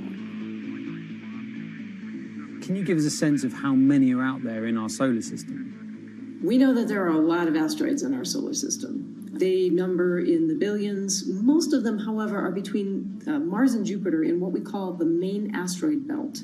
This is a region of space where most of the asteroids in the inner part of our solar system live, and they stay there for many billions of years. There is another population, though, that kind of leaks inward and gets into the region somewhat close to the Earth, and we call these near-Earth objects. We think that there are millions and millions of near-Earth objects that are out there in the total population. As of today, we know of sort of around 20, 25,000, something like that. When we first spot an object, we really know very little about it. We just see something moving across the sky. So all you get is just sort of a handful of snapshots, just enough to be able to tell that this isn't an asteroid that we've already seen before. And then once we can calculate the distance to it, we can now start to make predictions about its true size. Is it large or is it small? So we have a lot of information that we have to get pretty quickly to really understand what's going on. Finding asteroids is just one piece of the puzzle. Planetary scientists are extremely skilled in determining the orbits and speeds of asteroids based on relatively small amounts of data. NASA runs simulations of the trajectories asteroids could take, which is useful but time-consuming. A team of scientists in the Netherlands have found a way that could buy us more time. Our method is very quick. So you can very quickly get an assessment of whether or not the object is dangerous or not. If you look at the classical way of determining the danger of an asteroid, it may take days of computing time on very big machines to determine this hazardousness. The current problem is that there's just too many asteroids out there to spend a huge amount of computational power on all of them. So the neural network allows us to focus on what really could go and pose a hazard to Earth. A neural network is a computing system that mimics the way the human brain operates to find underlying relationships in a set of data. By training the network in this way, you train it in recognizing those objects that are most likely to hit the planet. And once it's trained, you can apply this network to all the unknown asteroids. And then you can make a selection and saying, hey, these are the ones which appear to be having orbits similar to the ones which we know are hitting the planet. That doesn't mean that they do, but it only means that they look very similar to the ones we know they do.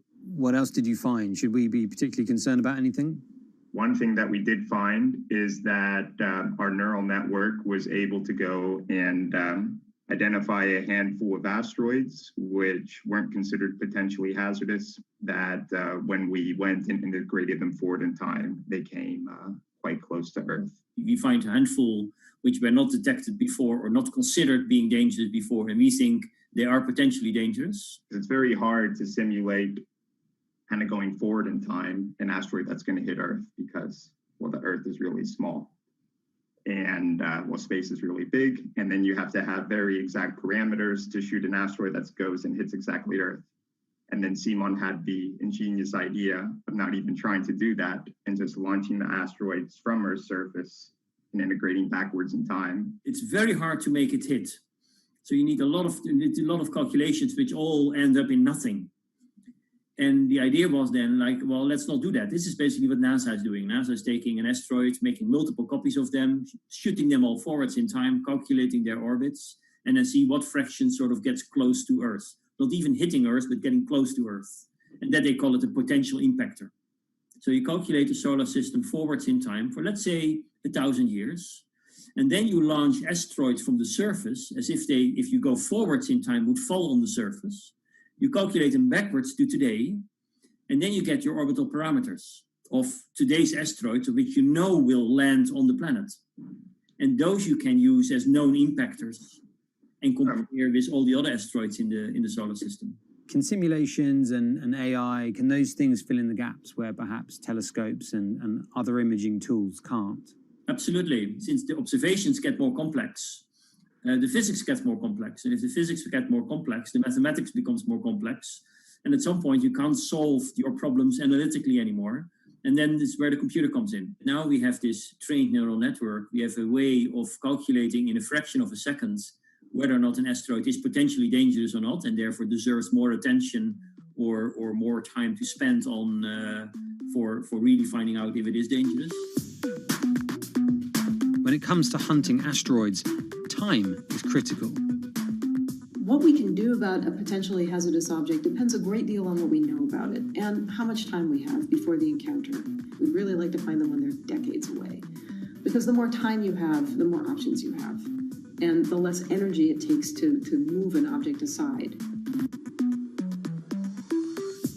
It also means we might not have to resort to launching a nuclear warhead at an asteroid.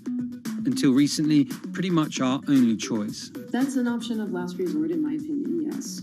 We have lots of options available. You can just simply bump into the object and just nudge it out of the way. That's one possibility, and that's kind of, in a way, sort of the simplest thing to think about, just nudging it off its path a little bit with, a massive object, a spacecraft, let's say. It's kind of like bowling, if you will.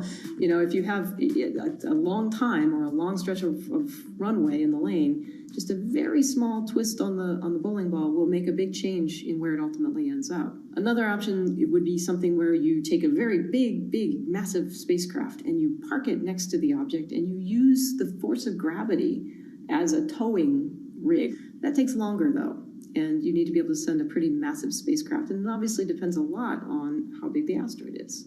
Other options start to get more and more complicated, and they range from painting one side of the object a white color and painting the other side dark, and then letting the pressure of light sort of perturb its orbit.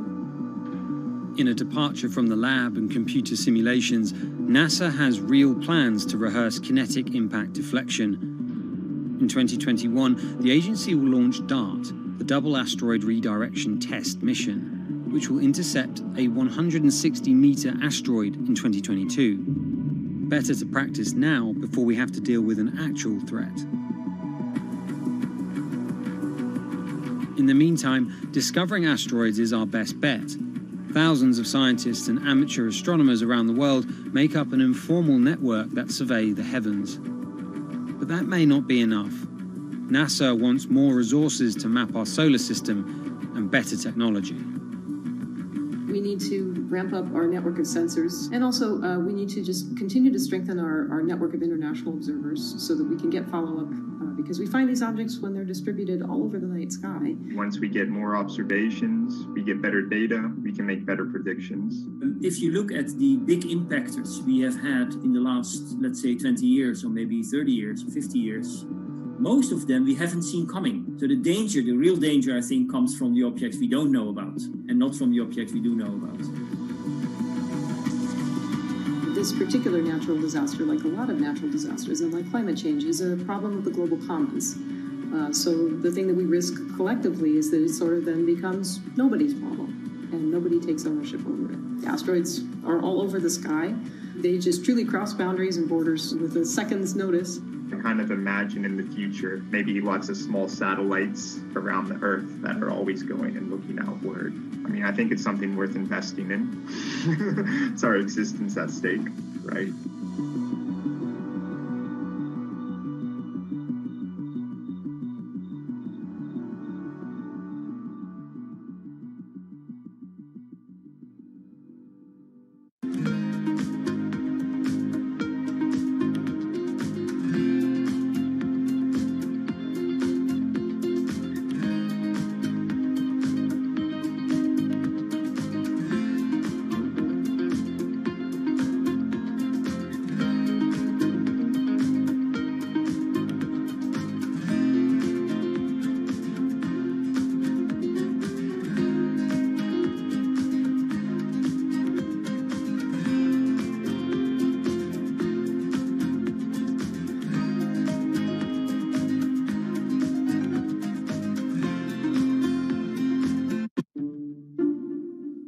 The pandemic has affected everyone in different ways.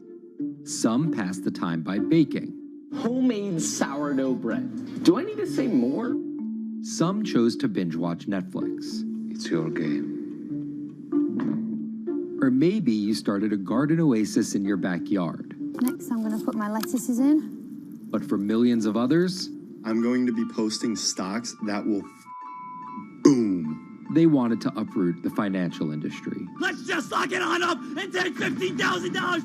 Here's a stock that can change your life. I see a stock going up and I buy it, and I just watch it until it stops going up, and then I sell it. I have gained over $3 million. I want some free money.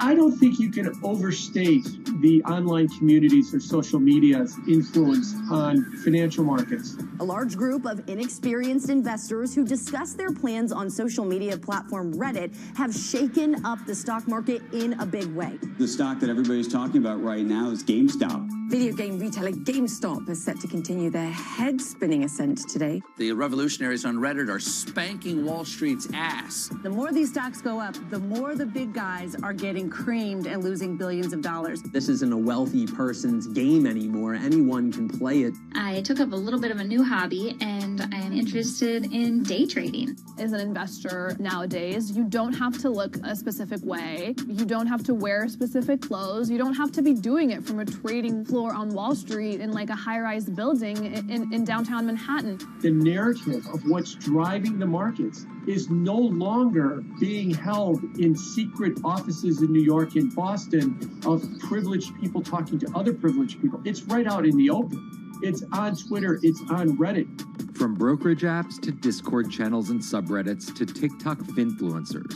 one of the last holdouts in the world of disruption, finance is next in line.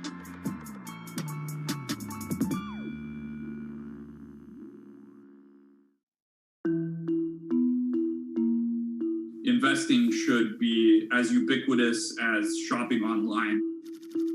That's Vlad Tenev, the CEO of Robinhood, the online brokerage app, talking about how he wants his app to disrupt the world of stock trading like Amazon disrupted the world of home shopping. And I think that speaks to exactly the mission that a platform like Robinhood has, which is to democratize investing. Robinhood was started in 2013 by Vlad Tenev and Baiju Bhatt in, where else, Silicon Valley, as an alternative to the big brokerages, but with one big difference. As they were building the social network around finances for people, they realized that there was a gap in the market and that free trading could become something that they could bring to the markets, they could disrupt the industry. While no-fee trading is industry standard today, it was unheard of when it was first introduced. The online brokerage industry was really innovative when they came on the scene 10, 15 years ago, but they kind of stopped innovating where you haven't seen those commissions come down beyond $5 or $6 or $7. Robinhood think that by offering zero commission that they're going to push people onto this platform.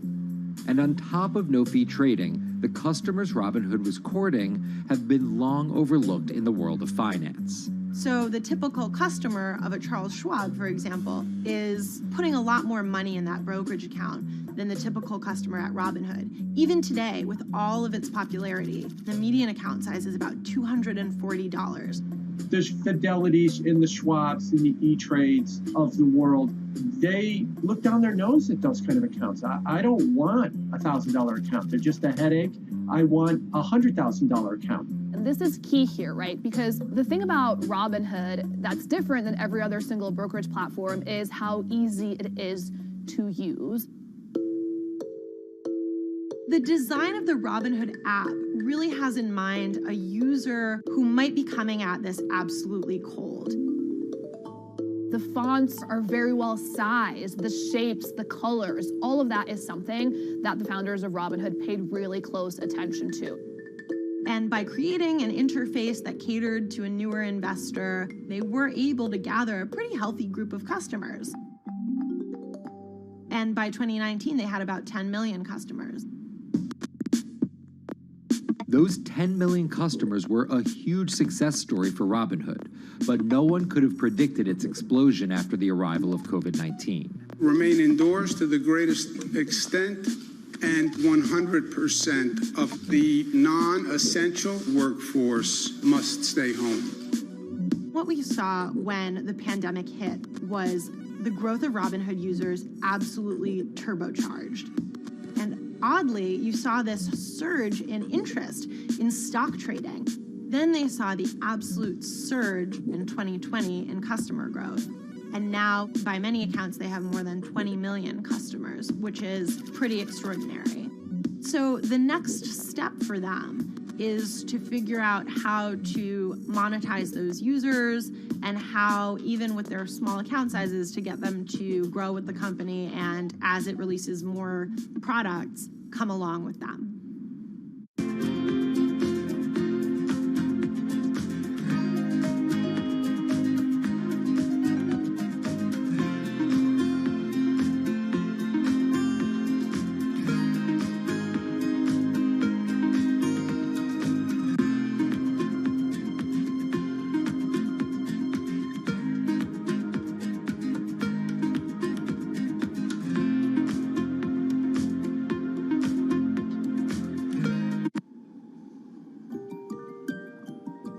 Robinhood would become one of the COVID economy's breakout successes. Robinhood traders, as they're called, became the shorthand explanation for the frenzy of often speculative retail investing after the pandemic lockdowns. Kids wake up in the morning, they go on Robinhood. They're, in the shower, they check Robinhood.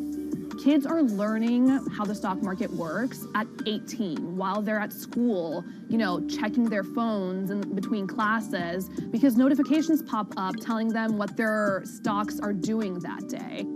With these new tools, millennials and Gen Z are investing in the market in ways their parents could have never even dreamt of. That is sort of key when we talk about the divide between older and younger generations, is that the younger generation is exposed to so much more information and tools at their disposal to do what they want in the market. The older generations, you never had the technology or the cost structure that you could play the markets like you can today. So you were stuck with giving your money to a professional investor and paying them a fee to do it. When I speak to young kids, they tell me, I'm making mistakes, I'm losing money. I'm not a perfect investor, but I'm 18, and by the time I'm 30, which will be, 10 years from now, I'm gonna have interacted with the markets for a decade. And so it's a learning experience more so than anything else. And you can look at it and you can say, wow, that's risk-taking, that's dumb, but if you could possibly shave 10, 20 years off your working life versus adding 5 years, I don't think you can fault people for that. But Robinhood is only part of the puzzle. Sure, you can trade on it, but without research, information, and data, you're just blindly throwing darts at different stocks and hoping to strike it rich. Wall Street forever has always run on what we now call narratives or memes. People telling rumors to each other have been around for 100 years. On Wall Street, information is its own currency. Historically, either you had it or you didn't. And the people who had it had a huge advantage. In the past, those narratives and memes didn't have a network effect. It would be one person telling another person over the phone. In fact, when I broke into this business in the 80s, a lot of people used to complain that they weren't on the call list to get those ideas. Social media changed all of that. Fast forward to 2021, that's being done on the internet now. And that's being done on Discord and Twitter and StockTwits and Reddit. And the impact is very similar, but orders and orders of magnitude larger. As social media has played a bigger part in our lives, it's also played a bigger and kind of more important role in how people find investing ideas online and on these platforms. How do those ideas spread? On TikTok. Yes, that TikTok. Soon may the weatherman come to bring us sugar and tea and rum. People aren't just going to it for sea shanty videos. The personal finance hashtag on TikTok has garnered 3.5 billion views from its 1 billion monthly active users. By comparison, videos found under the cooking and health tips hashtag have 2.6 and 2.1 billion views respectively. The trajectory of Robinhood and TikTok were literally on par. What happened in the stock market this week? So the word of the week is expectations. Absolutely essential that you guys understand the risks of shorting. And Kayla Kilbride and Kyla Scanlon are two of those financial influencer TikTokers, also known as finfluencers. I think people still care about fashion, they care about culture, but it's also like there's this big behemoth thing called the stock market that we really don't know a whole lot about, and it's gatekept behind the industry. And so people like want to unpack that. And so my audience is a lot of them are younger investors who are looking to hone their skills. Tech in right up. Kyla and Kayla are two of the more, let's say, professional TikTok influencers. The Tesla ARK Bitcoin Biotech Risk Cluster. I've been trading since high school, and it was a really interesting way for me to fill out my decision-making frameworks and to think about thinking. And I think that the more that we can have people thinking about finance, the better that we're going to progress as a society. I think it's a huge gap in our educational system. If you're going to buy an option for a stock you think is going to go up, it's a call. So think of it like this. I made the options video where I was like, options are just like shopping. Rumor has it that this pallet's about to go up in price. So if I come in tomorrow, can I still buy it at said price? And a ton of women just like attacked that video and were like, you explain things so much better than my boyfriend or my professor, or like I could sit and listen to you all day. And I was like, this is what I was looking for. But TikTok's algorithm does not reward calm and measured videos about responsible investing. It rewards this. Watch this video for 30 seconds and you'll be rich for the rest of your life. I try not to say the A word, the ALGO word, because TikTok listens to us. The algorithm does impact how you feel. You know, you do notice which videos do better versus which videos do worse. How do you catch someone's attention in less than 60 seconds? And how do you make it something that they're like, I need this in my life? Nearly impossible to do that in 60 seconds. But the people who perfect it are the people that you're going to watch and going to stick around. And where people are sticking around? Reddit. And its nearly countless subreddits about finance. And by far the biggest one of those is Wall Street Bets. There's a lot of social media platforms out there, but Reddit is like the social media platform for finance. Places like Wall Street Bets is where it all goes down. Started in January 2012, it wasn't long before Wall Street Bets adopted a 4chan-like etiquette, leading to their tagline, like 4chan found a Bloomberg terminal. We had all these unexplained stock moves, and we would be grasping for why stock XYZ jumped 20% in a day. And you would look at Wall Street Bets, and you would see people there talking about buying options in that stock, and it sort of, squared the circle, so to speak, and started making sense. And it was at that point that it was like, wow, we have to start paying attention to this. Some people on the platform really spend tons of time, and others are just looking for entertainment and to have a little bit of fun, effectively gambling or looking for an outlet, trying to make a little bit of money. Then on top of all of that, there were stimulus checks. Now, clearly, this money is going to people who need to use that to eat, to live, but there's a lot of people who use this money to invest in the stock market. And it's not just stock tips. People quote-unquote YOLO their entire life savings or stimulus checks on a single stock. They post what is called gain and loss porn, screen-grabbing staggering hits and misses on stocks for the entire community to see. I'm about to lose everything. And while some of the people on Wall Street Bets are novice investors, the community contains multitudes. In one respect, what it did show us among these network groups is they are very sophisticated. They're not a bunch of ignorant people talking to other ignorant people. And this is where the pieces of the puzzle all come together to wreak havoc on Wall Street for a solid week in early 2021. It's pretty clear that the combination of more people having retail brokerage accounts and trading apps and more people being stuck at home looking for some kind of entertainment and some kind of community online came together in this very singular way. What came together is GameStop. Let's go back to the beginnings of what happened with GameStop a couple of years ago.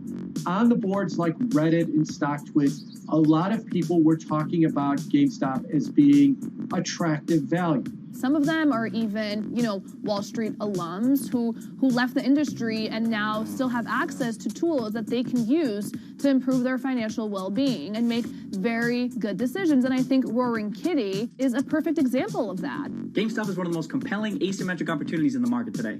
Really, I don't understand how you could disagree with that. At the same time that this crowd was talking it up, The hedge fund institutional crowd didn't like this stock at all, and it had the largest short interest of any stock in the New York Stock Exchange going into late 2020. Short selling is a bet that a stock price will fall, and it's a fairly simple concept. An investor borrows a stock and then sells it. The investor is betting on buying the stock back later for a lower price before returning it to the original owner, pocketing the price difference. What a short seller would tell you is that they almost act as a policeman in financial markets, or they're at least looking for companies that aren't what they say they are. And that can range anywhere from an outright fraud that some short sellers try to expose to just a company that's not worth as much as investors think it is. The problem is, if the stock price rises, the short seller has to come up with the money to buy the stock back. And the more it rises, the more it costs. And that's what's called a short squeeze. And the hedge fund Melvin Capital was on the wrong end of that squeeze. Melvin Capital lost over 50% of its money in the month of January alone, just from being caught in the short squeeze of the stock. This is where the disruption comes in. Wider of all places. One of the most wild stories you're ever going to see. GameStop shares absolutely going nuts. In less than a year, the company's stock has jumped from less than $3 a share to almost $350. Cheers, everybody! Roaring Kitty has turned $50,000 or so investment into some $14 million. Whoa!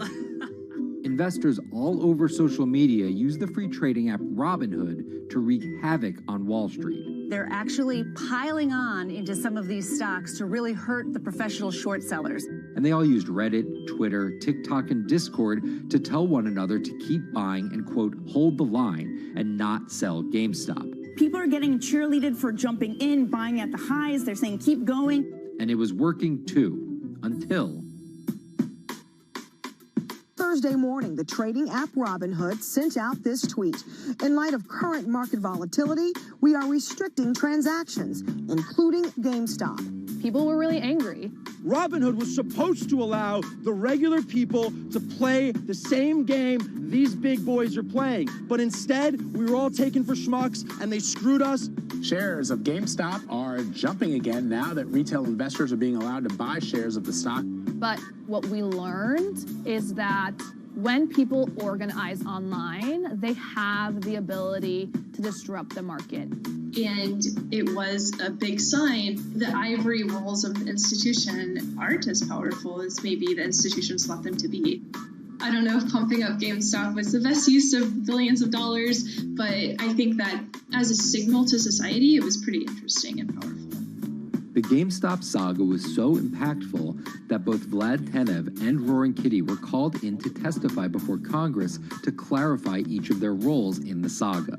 One thing that's emerged from the congressional hearings is that they're interested in how retail brokerages make money and whether they're keeping the best interests of their customers in mind, but it's pretty fuzzy as far as what they would actually do as a result.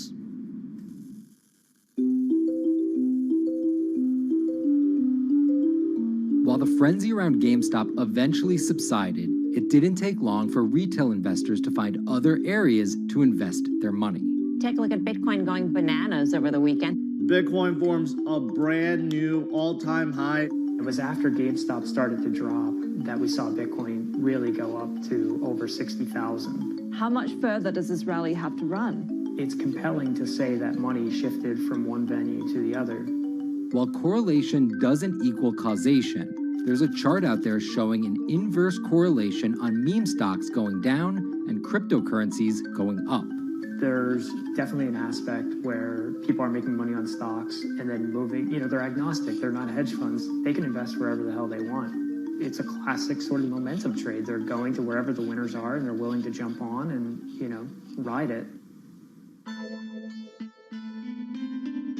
So whether it's meme stocks like GameStop, meme coins like Dogecoin, or entirely new ways to invest in art like NFTs, the new kind of retail investor is making its presence known. Over the next 10, maybe 15 years, you're going to continue to see, whether by choice or by force, that baton go from older generations to younger generations. I don't think any single app is going to be the thing that disrupts. I think people are the disruptors. How people get ideas about what to invest in has become increasingly entwined with social media. And as social media companies govern more and more of our lives, the fact that now they're tied in more intimately to people's wallets is something that we might want to understand better. Usually what disruption, I think, means is technology comes in, whether it's blogs to the newspapers or online retailing to brick and mortar. They come in and they're in the same business, but they just do it in such a gigantic cost savings that it causes everybody to switch. Well, that's the risk that happens here, is that it's so much cheaper to just manage your own money. We're not there yet, but costs and conveniences are moving in that direction. So I'd say, Wall Street, you haven't been disrupted yet, but you could be in the coming years, and that the final chapter on this story hasn't been written.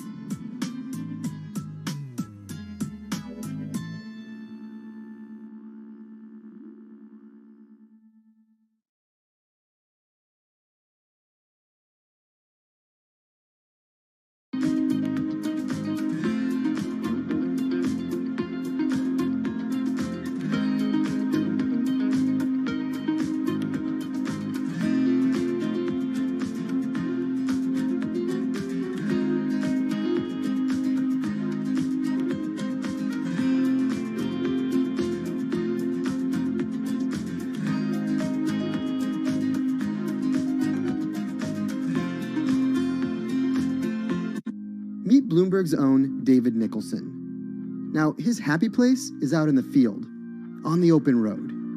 But like the rest of the world lately, he's been working from home a lot more than he's used to. COVID-19 has prompted a massive urban exodus as professionals of every ilk yearn for more space to live and work. As a result, rural areas have exploded, and they're poised to experience a resurgence as more and more families pack up and leave the big city to try out life in the burbs. But there's one problem with that. Not all internet speeds are created equal. Anyone who might need to upload or download large files for a living may not want to pack up and move to that cabin in the woods just yet. Now, David's house isn't a cabin, but it is in the woods, and inexplicably, his internet is workable. My internet is okay. I pay a lot for it. It's around $140 a month. The download speed's great, and the upload speed is terrible, which is really bad for my work because I have to upload these massive files. But I'm definitely one of the more lucky ones in this community. Just a few miles down the road, my buddy has awful internet. It's usually under 2 down and under 0.2 up, so it's often unusable. Some days it's around 1, and other times it'll drop down to about 0.2, 0.3. I just want to be able to have internet at my house without having to go outside the normal ways of acquiring internet. It's really frustrating. We're literally a few miles away from downtown, and it just cuts off. This is a problem, and the solutions are not there yet, because getting high-speed internet in rural areas en masse is something our providers may simply not be ready for.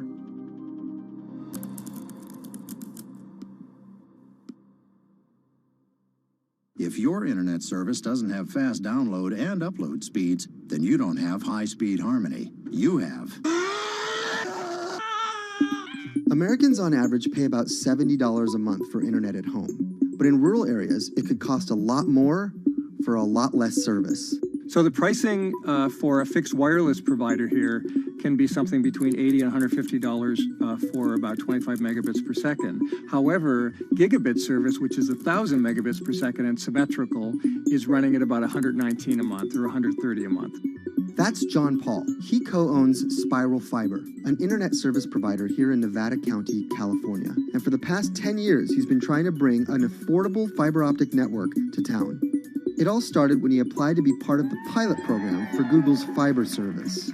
Across the country, civic boosters have been going to extremes, chanting, singing, Google in the morning, and marching, trying to get the search engine giant to look at their town. The internet these days is crucial to be in the world, to be a part of the world, and to be connected to your community.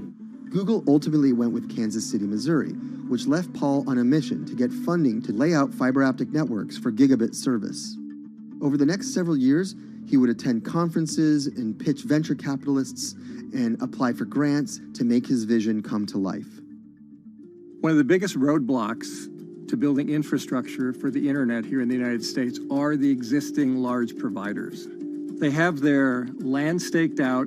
They would prefer that nobody come in and compete against them. In 2013, we applied for a grant. We went down and met with the commissioners at the California Public Utilities Commission. It was an arduous process to get funded, but we finally did against all odds. We got a $16 million grant, and then we went out to seek venture capital. Then, in March of 2020, the pandemic hit the world. Everybody got locked down, and everybody came home, and everybody started using the internet. And I remember seeing on one of the local fixed wireless providers' websites, they've said, hey, we know you're all staying home, but please don't use too much video, and please don't use too much bandwidth. And I thought, that doesn't work. The U.S. connectivity gap is far greater compared to countries that are considered its peers economically. Some developing nations actually have better internet than rural America, like in Kenya, which has a state-of-the-art fiber optic network fed in from their coastline. The American connectivity gap does largely affect rural areas that are either outside of service coverage or simply prohibitively expensive. This is Rebecca. She and her family moved to Nevada County just a couple miles down the road from David. They took for granted that high-speed internet would just exist in the area, and it's not something they even bothered to check on before buying their house. Turns out, all they got was dial-up. We wanted to move where we had a little more space, room for the kids to run around, just be out in the mountains a little bit more. Having come from a bigger city area where Wi-Fi is pretty readily available, we hadn't really considered that in our purchasing of the house, whether that would be an option or not. When school started, and now that we are remote learning with our children and we're doing everything from home, we didn't have the option to do that at our house. So every day when school would start, we'd have to pack the kids up and we'd go to my in-laws' home. They have a little cabin up in this area that does have Wi-Fi already. Rebecca's situation is the norm in rural America. According to data from the Federal Communications Commission, just 4% of urban Americans lack access to broadband internet. That's compared to almost 40% of people who live in rural areas. While that was the case, there were also racial and socioeconomic divides in terms of who had that access. In addition to that geographic difference, low-income African American students, Latino students, and first-generation college students were more likely than others to have only one device at home that's shared among multiple siblings and or lack access to that actual connection. For most American towns, there's also a lack of competition, forcing internet prices up. And large providers like AT&T and Comcast aren't incentivized to expand service to these rural communities. This is how Xfinity makes life simple, easy, awesome. So in our area, we have a small imprint of Comcast, but they're not going to go out to the more rural areas. It's just not cost effective for them to do it as a large company. In order to lay fiber cable, you're actually physically digging trenches into the ground. And for internet service providers, they're primarily focused on maximizing their profits. And so the fewer customers you have, in any square mile and the more fiber you have to lay, that's just kind of harder to pencil out from a purely economic standpoint. AT&T released a statement on the matter, expressing the need and desire for government assistance to fund fiber optic expansion to areas deemed unprofitable. Comcast released a similar statement encouraging more public-private collaboration on this effort. Federal agencies do offer grants to help communities build broadband networks, but many have argued that there's not enough flexibility on how to use these funds. The COVID-19 relief package passed by Congress in March and signed by President Donald Trump awarded $43.3 million to 51 projects on the East Coast alone. But it also stipulated that these projects needed to be up and running by December 30th. For contractors who plan projects months and years in advance, it's a scramble to rearrange their schedules to meet that deadline. So what we've been asking the federal government to consider is at least have, as long as the projects are getting started, knowing the projects are being put into place to expand both remote learning, working from home, and opportunities like that that are truly driven from COVID. We're moving as fast as we can regardless, but hopefully they'll give us some more time. Talking to John Paul, it's clear that he believes broadband is something that can transform a community and should be considered a public good. One of the first communities to come on in the United States with full-on gigabit service was Chattanooga, Tennessee. Now, they're a bigger city, but they're a city that was economically in a downturn. In the last 15 years, the city of Chattanooga has turned around in an amazing way. It's a nexus for young people to move to. It's a place where technology happens. It's not just about logging on to Zoom, to connect with your colleagues who might be in New York City. It's also your ability as a small business, operating in the town of Nevada City or wherever it may be to, quickly upload your payroll documents or something onto the cloud, or to quickly, swipe a customer's credit card. There's just some really basic business functions and mechanics that I think people in big cities really take for granted, and that are just going to be a much bigger challenge for small business owners in rural areas.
Historically, the marginalized people, you call them as untouchables or Dalits, they have been kept away from the center of the knowledge.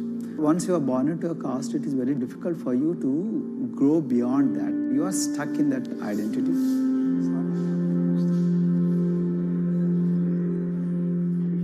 I think education is the best way of liberating them. So that's how I chose to work in education sector. The kind of education that we are giving to the marginalized people is going to change not just the fate of these communities in Telangana, but it is going to be the source of inspiration, source of hope for all the marginalized in this country.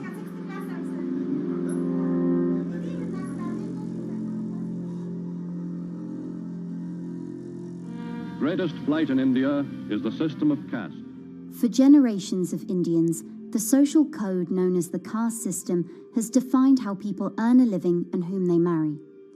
Although outlawed 7 decades ago, castes remain a significant factor in deciding everything, from family ties and cultural traditions to educational and economic opportunities. Dalits, people who are on the lowest rung of the caste system, constitute almost 1/5 of India's population of 1.3 billion. Not able to afford the high tuition of private schools, many are forced to attend government-funded institutions, which in the past have suffered from poor infrastructure, lower education standards, and high student-to-teacher ratios. But Dr. Praveen Kumar is trying to change that.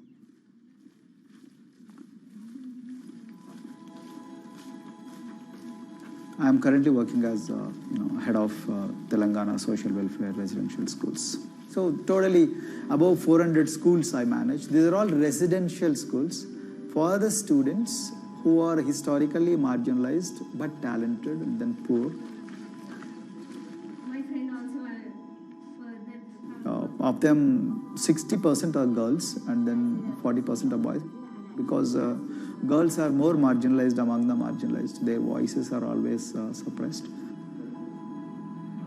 My approach to improve the conditions in the schools has been put your eyes and ears on the ground always. Talk to the parents, talk to the teachers, talk to the students, stay in the schools and then understand their problems, their challenges, both in classrooms and then the corridors and the dorms.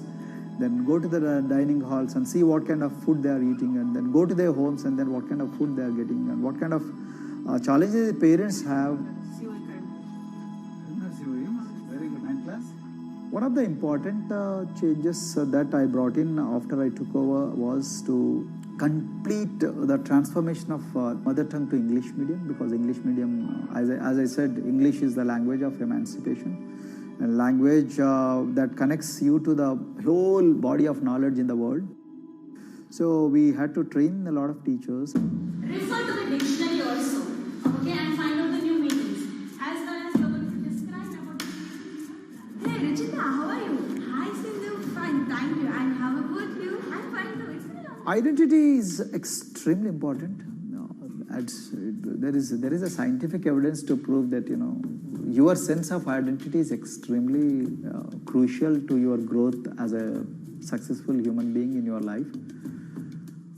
If you accept an identity which is very humiliating, which reminds you of very painful past, I think that identity will not help you to grow. I'm not saying that you should forget your past. I'm not saying that, but that should not be the bubble in which you must live always.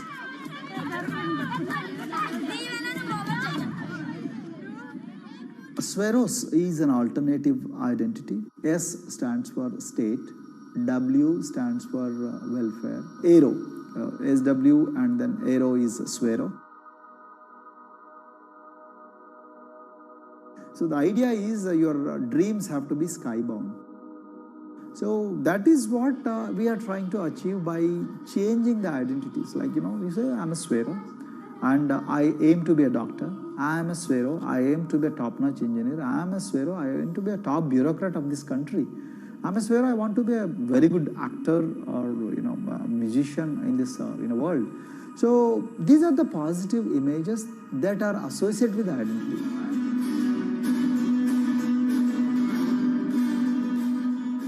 Just to give an example to you, in 2012, in our institution, we used to produce about 6 doctors per year.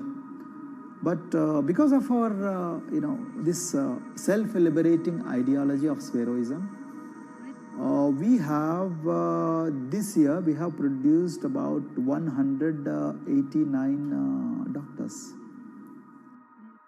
This is phenomenal for any poorest of the poor people. You know how difficult it is to get into medical colleges in this country. So, but today, because of this ideology, the students have been able to achieve this, feat. Pujita has been a farm laborer, and her parents themselves are agricultural laborers. And then this girl used to sell vegetables, but thanks to the residential education institutions, she came to the Gauli Doddi campus, and then she toiled very hard for 1 year, despite many problems. And today, I'm so happy to share with you that she has joined one of the prestigious medical colleges in the state of Telangana, Usmania Medical College, and then in future, she hopes to be a gynecologist. So this is the journey our children are hoping for. Similarly, the Mount Everest expedition. At Mount Everest expedition, we are very fortunate enough to place the youngest ever female in the history of this world on the peak of Mount Everest. How did this happen? It's all because of an ideology that helps you to liberate yourself.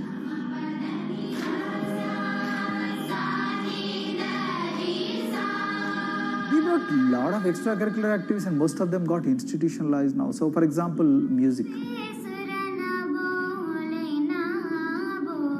Similarly, the games. We have so many coaching academy. We have boxing academy, we have wrestling academy, we have handball academy. So we have, kabaddi, the traditional Indian sport. We have golf. We have introduced the golf also. Like golf is generally played by so-called rich people, but today even poorest of the poor people also are being trained in golf in our schools. Wow, very So our intention has been to give all 360 degrees, type of opportunities to the students, so that whoever is interested in whatever activity, they can go and then do it. Break the barriers, break the fence, at least mentally, because poor people have been programmed to be victims, programmed to be subjugated, programmed to be on the margins, always, programmed to feel inferior. We wanted to change all that. There are certain games which are exclusive to rich people. There are certain languages which are exclusive to middle class and upper middle class in this country. To put it in one word, the sole aim of introducing all these co-curricular activities is to break the stereotypes which are recklessly imposed on these people. Their stereotypes Dr. Kumar knows all too well. Born a Dalit, his grandparents were labourers and access to the village well was restricted. Dr. Kumar credits his parents' belief in the power of education with helping him realise his aspirations. He went on to join the Indian Police Service, attended Harvard University, and then began pursuing educational reforms back home. I attribute whatever I am today, it's to my mother primarily. They educated me in the village, although there were no good schools. So then I stayed in social welfare hostels, the hostels which are managed by government for the poorest of the poor kids. I passed with reasonably good grades. Then I went to university, and then I faced worst form of discrimination in the universities. Like there were, in those days I'm talking about, so the bathrooms and the toilets were exclusively meant for scheduled castes and scheduled tribes. We used to fight discrimination on one hand, and then again, try to excel in academics, day in and day out. So that's how I came to education, because I deeply believe that education is the only important weapon that can really, place the poorest of the poor people from a very victimhood or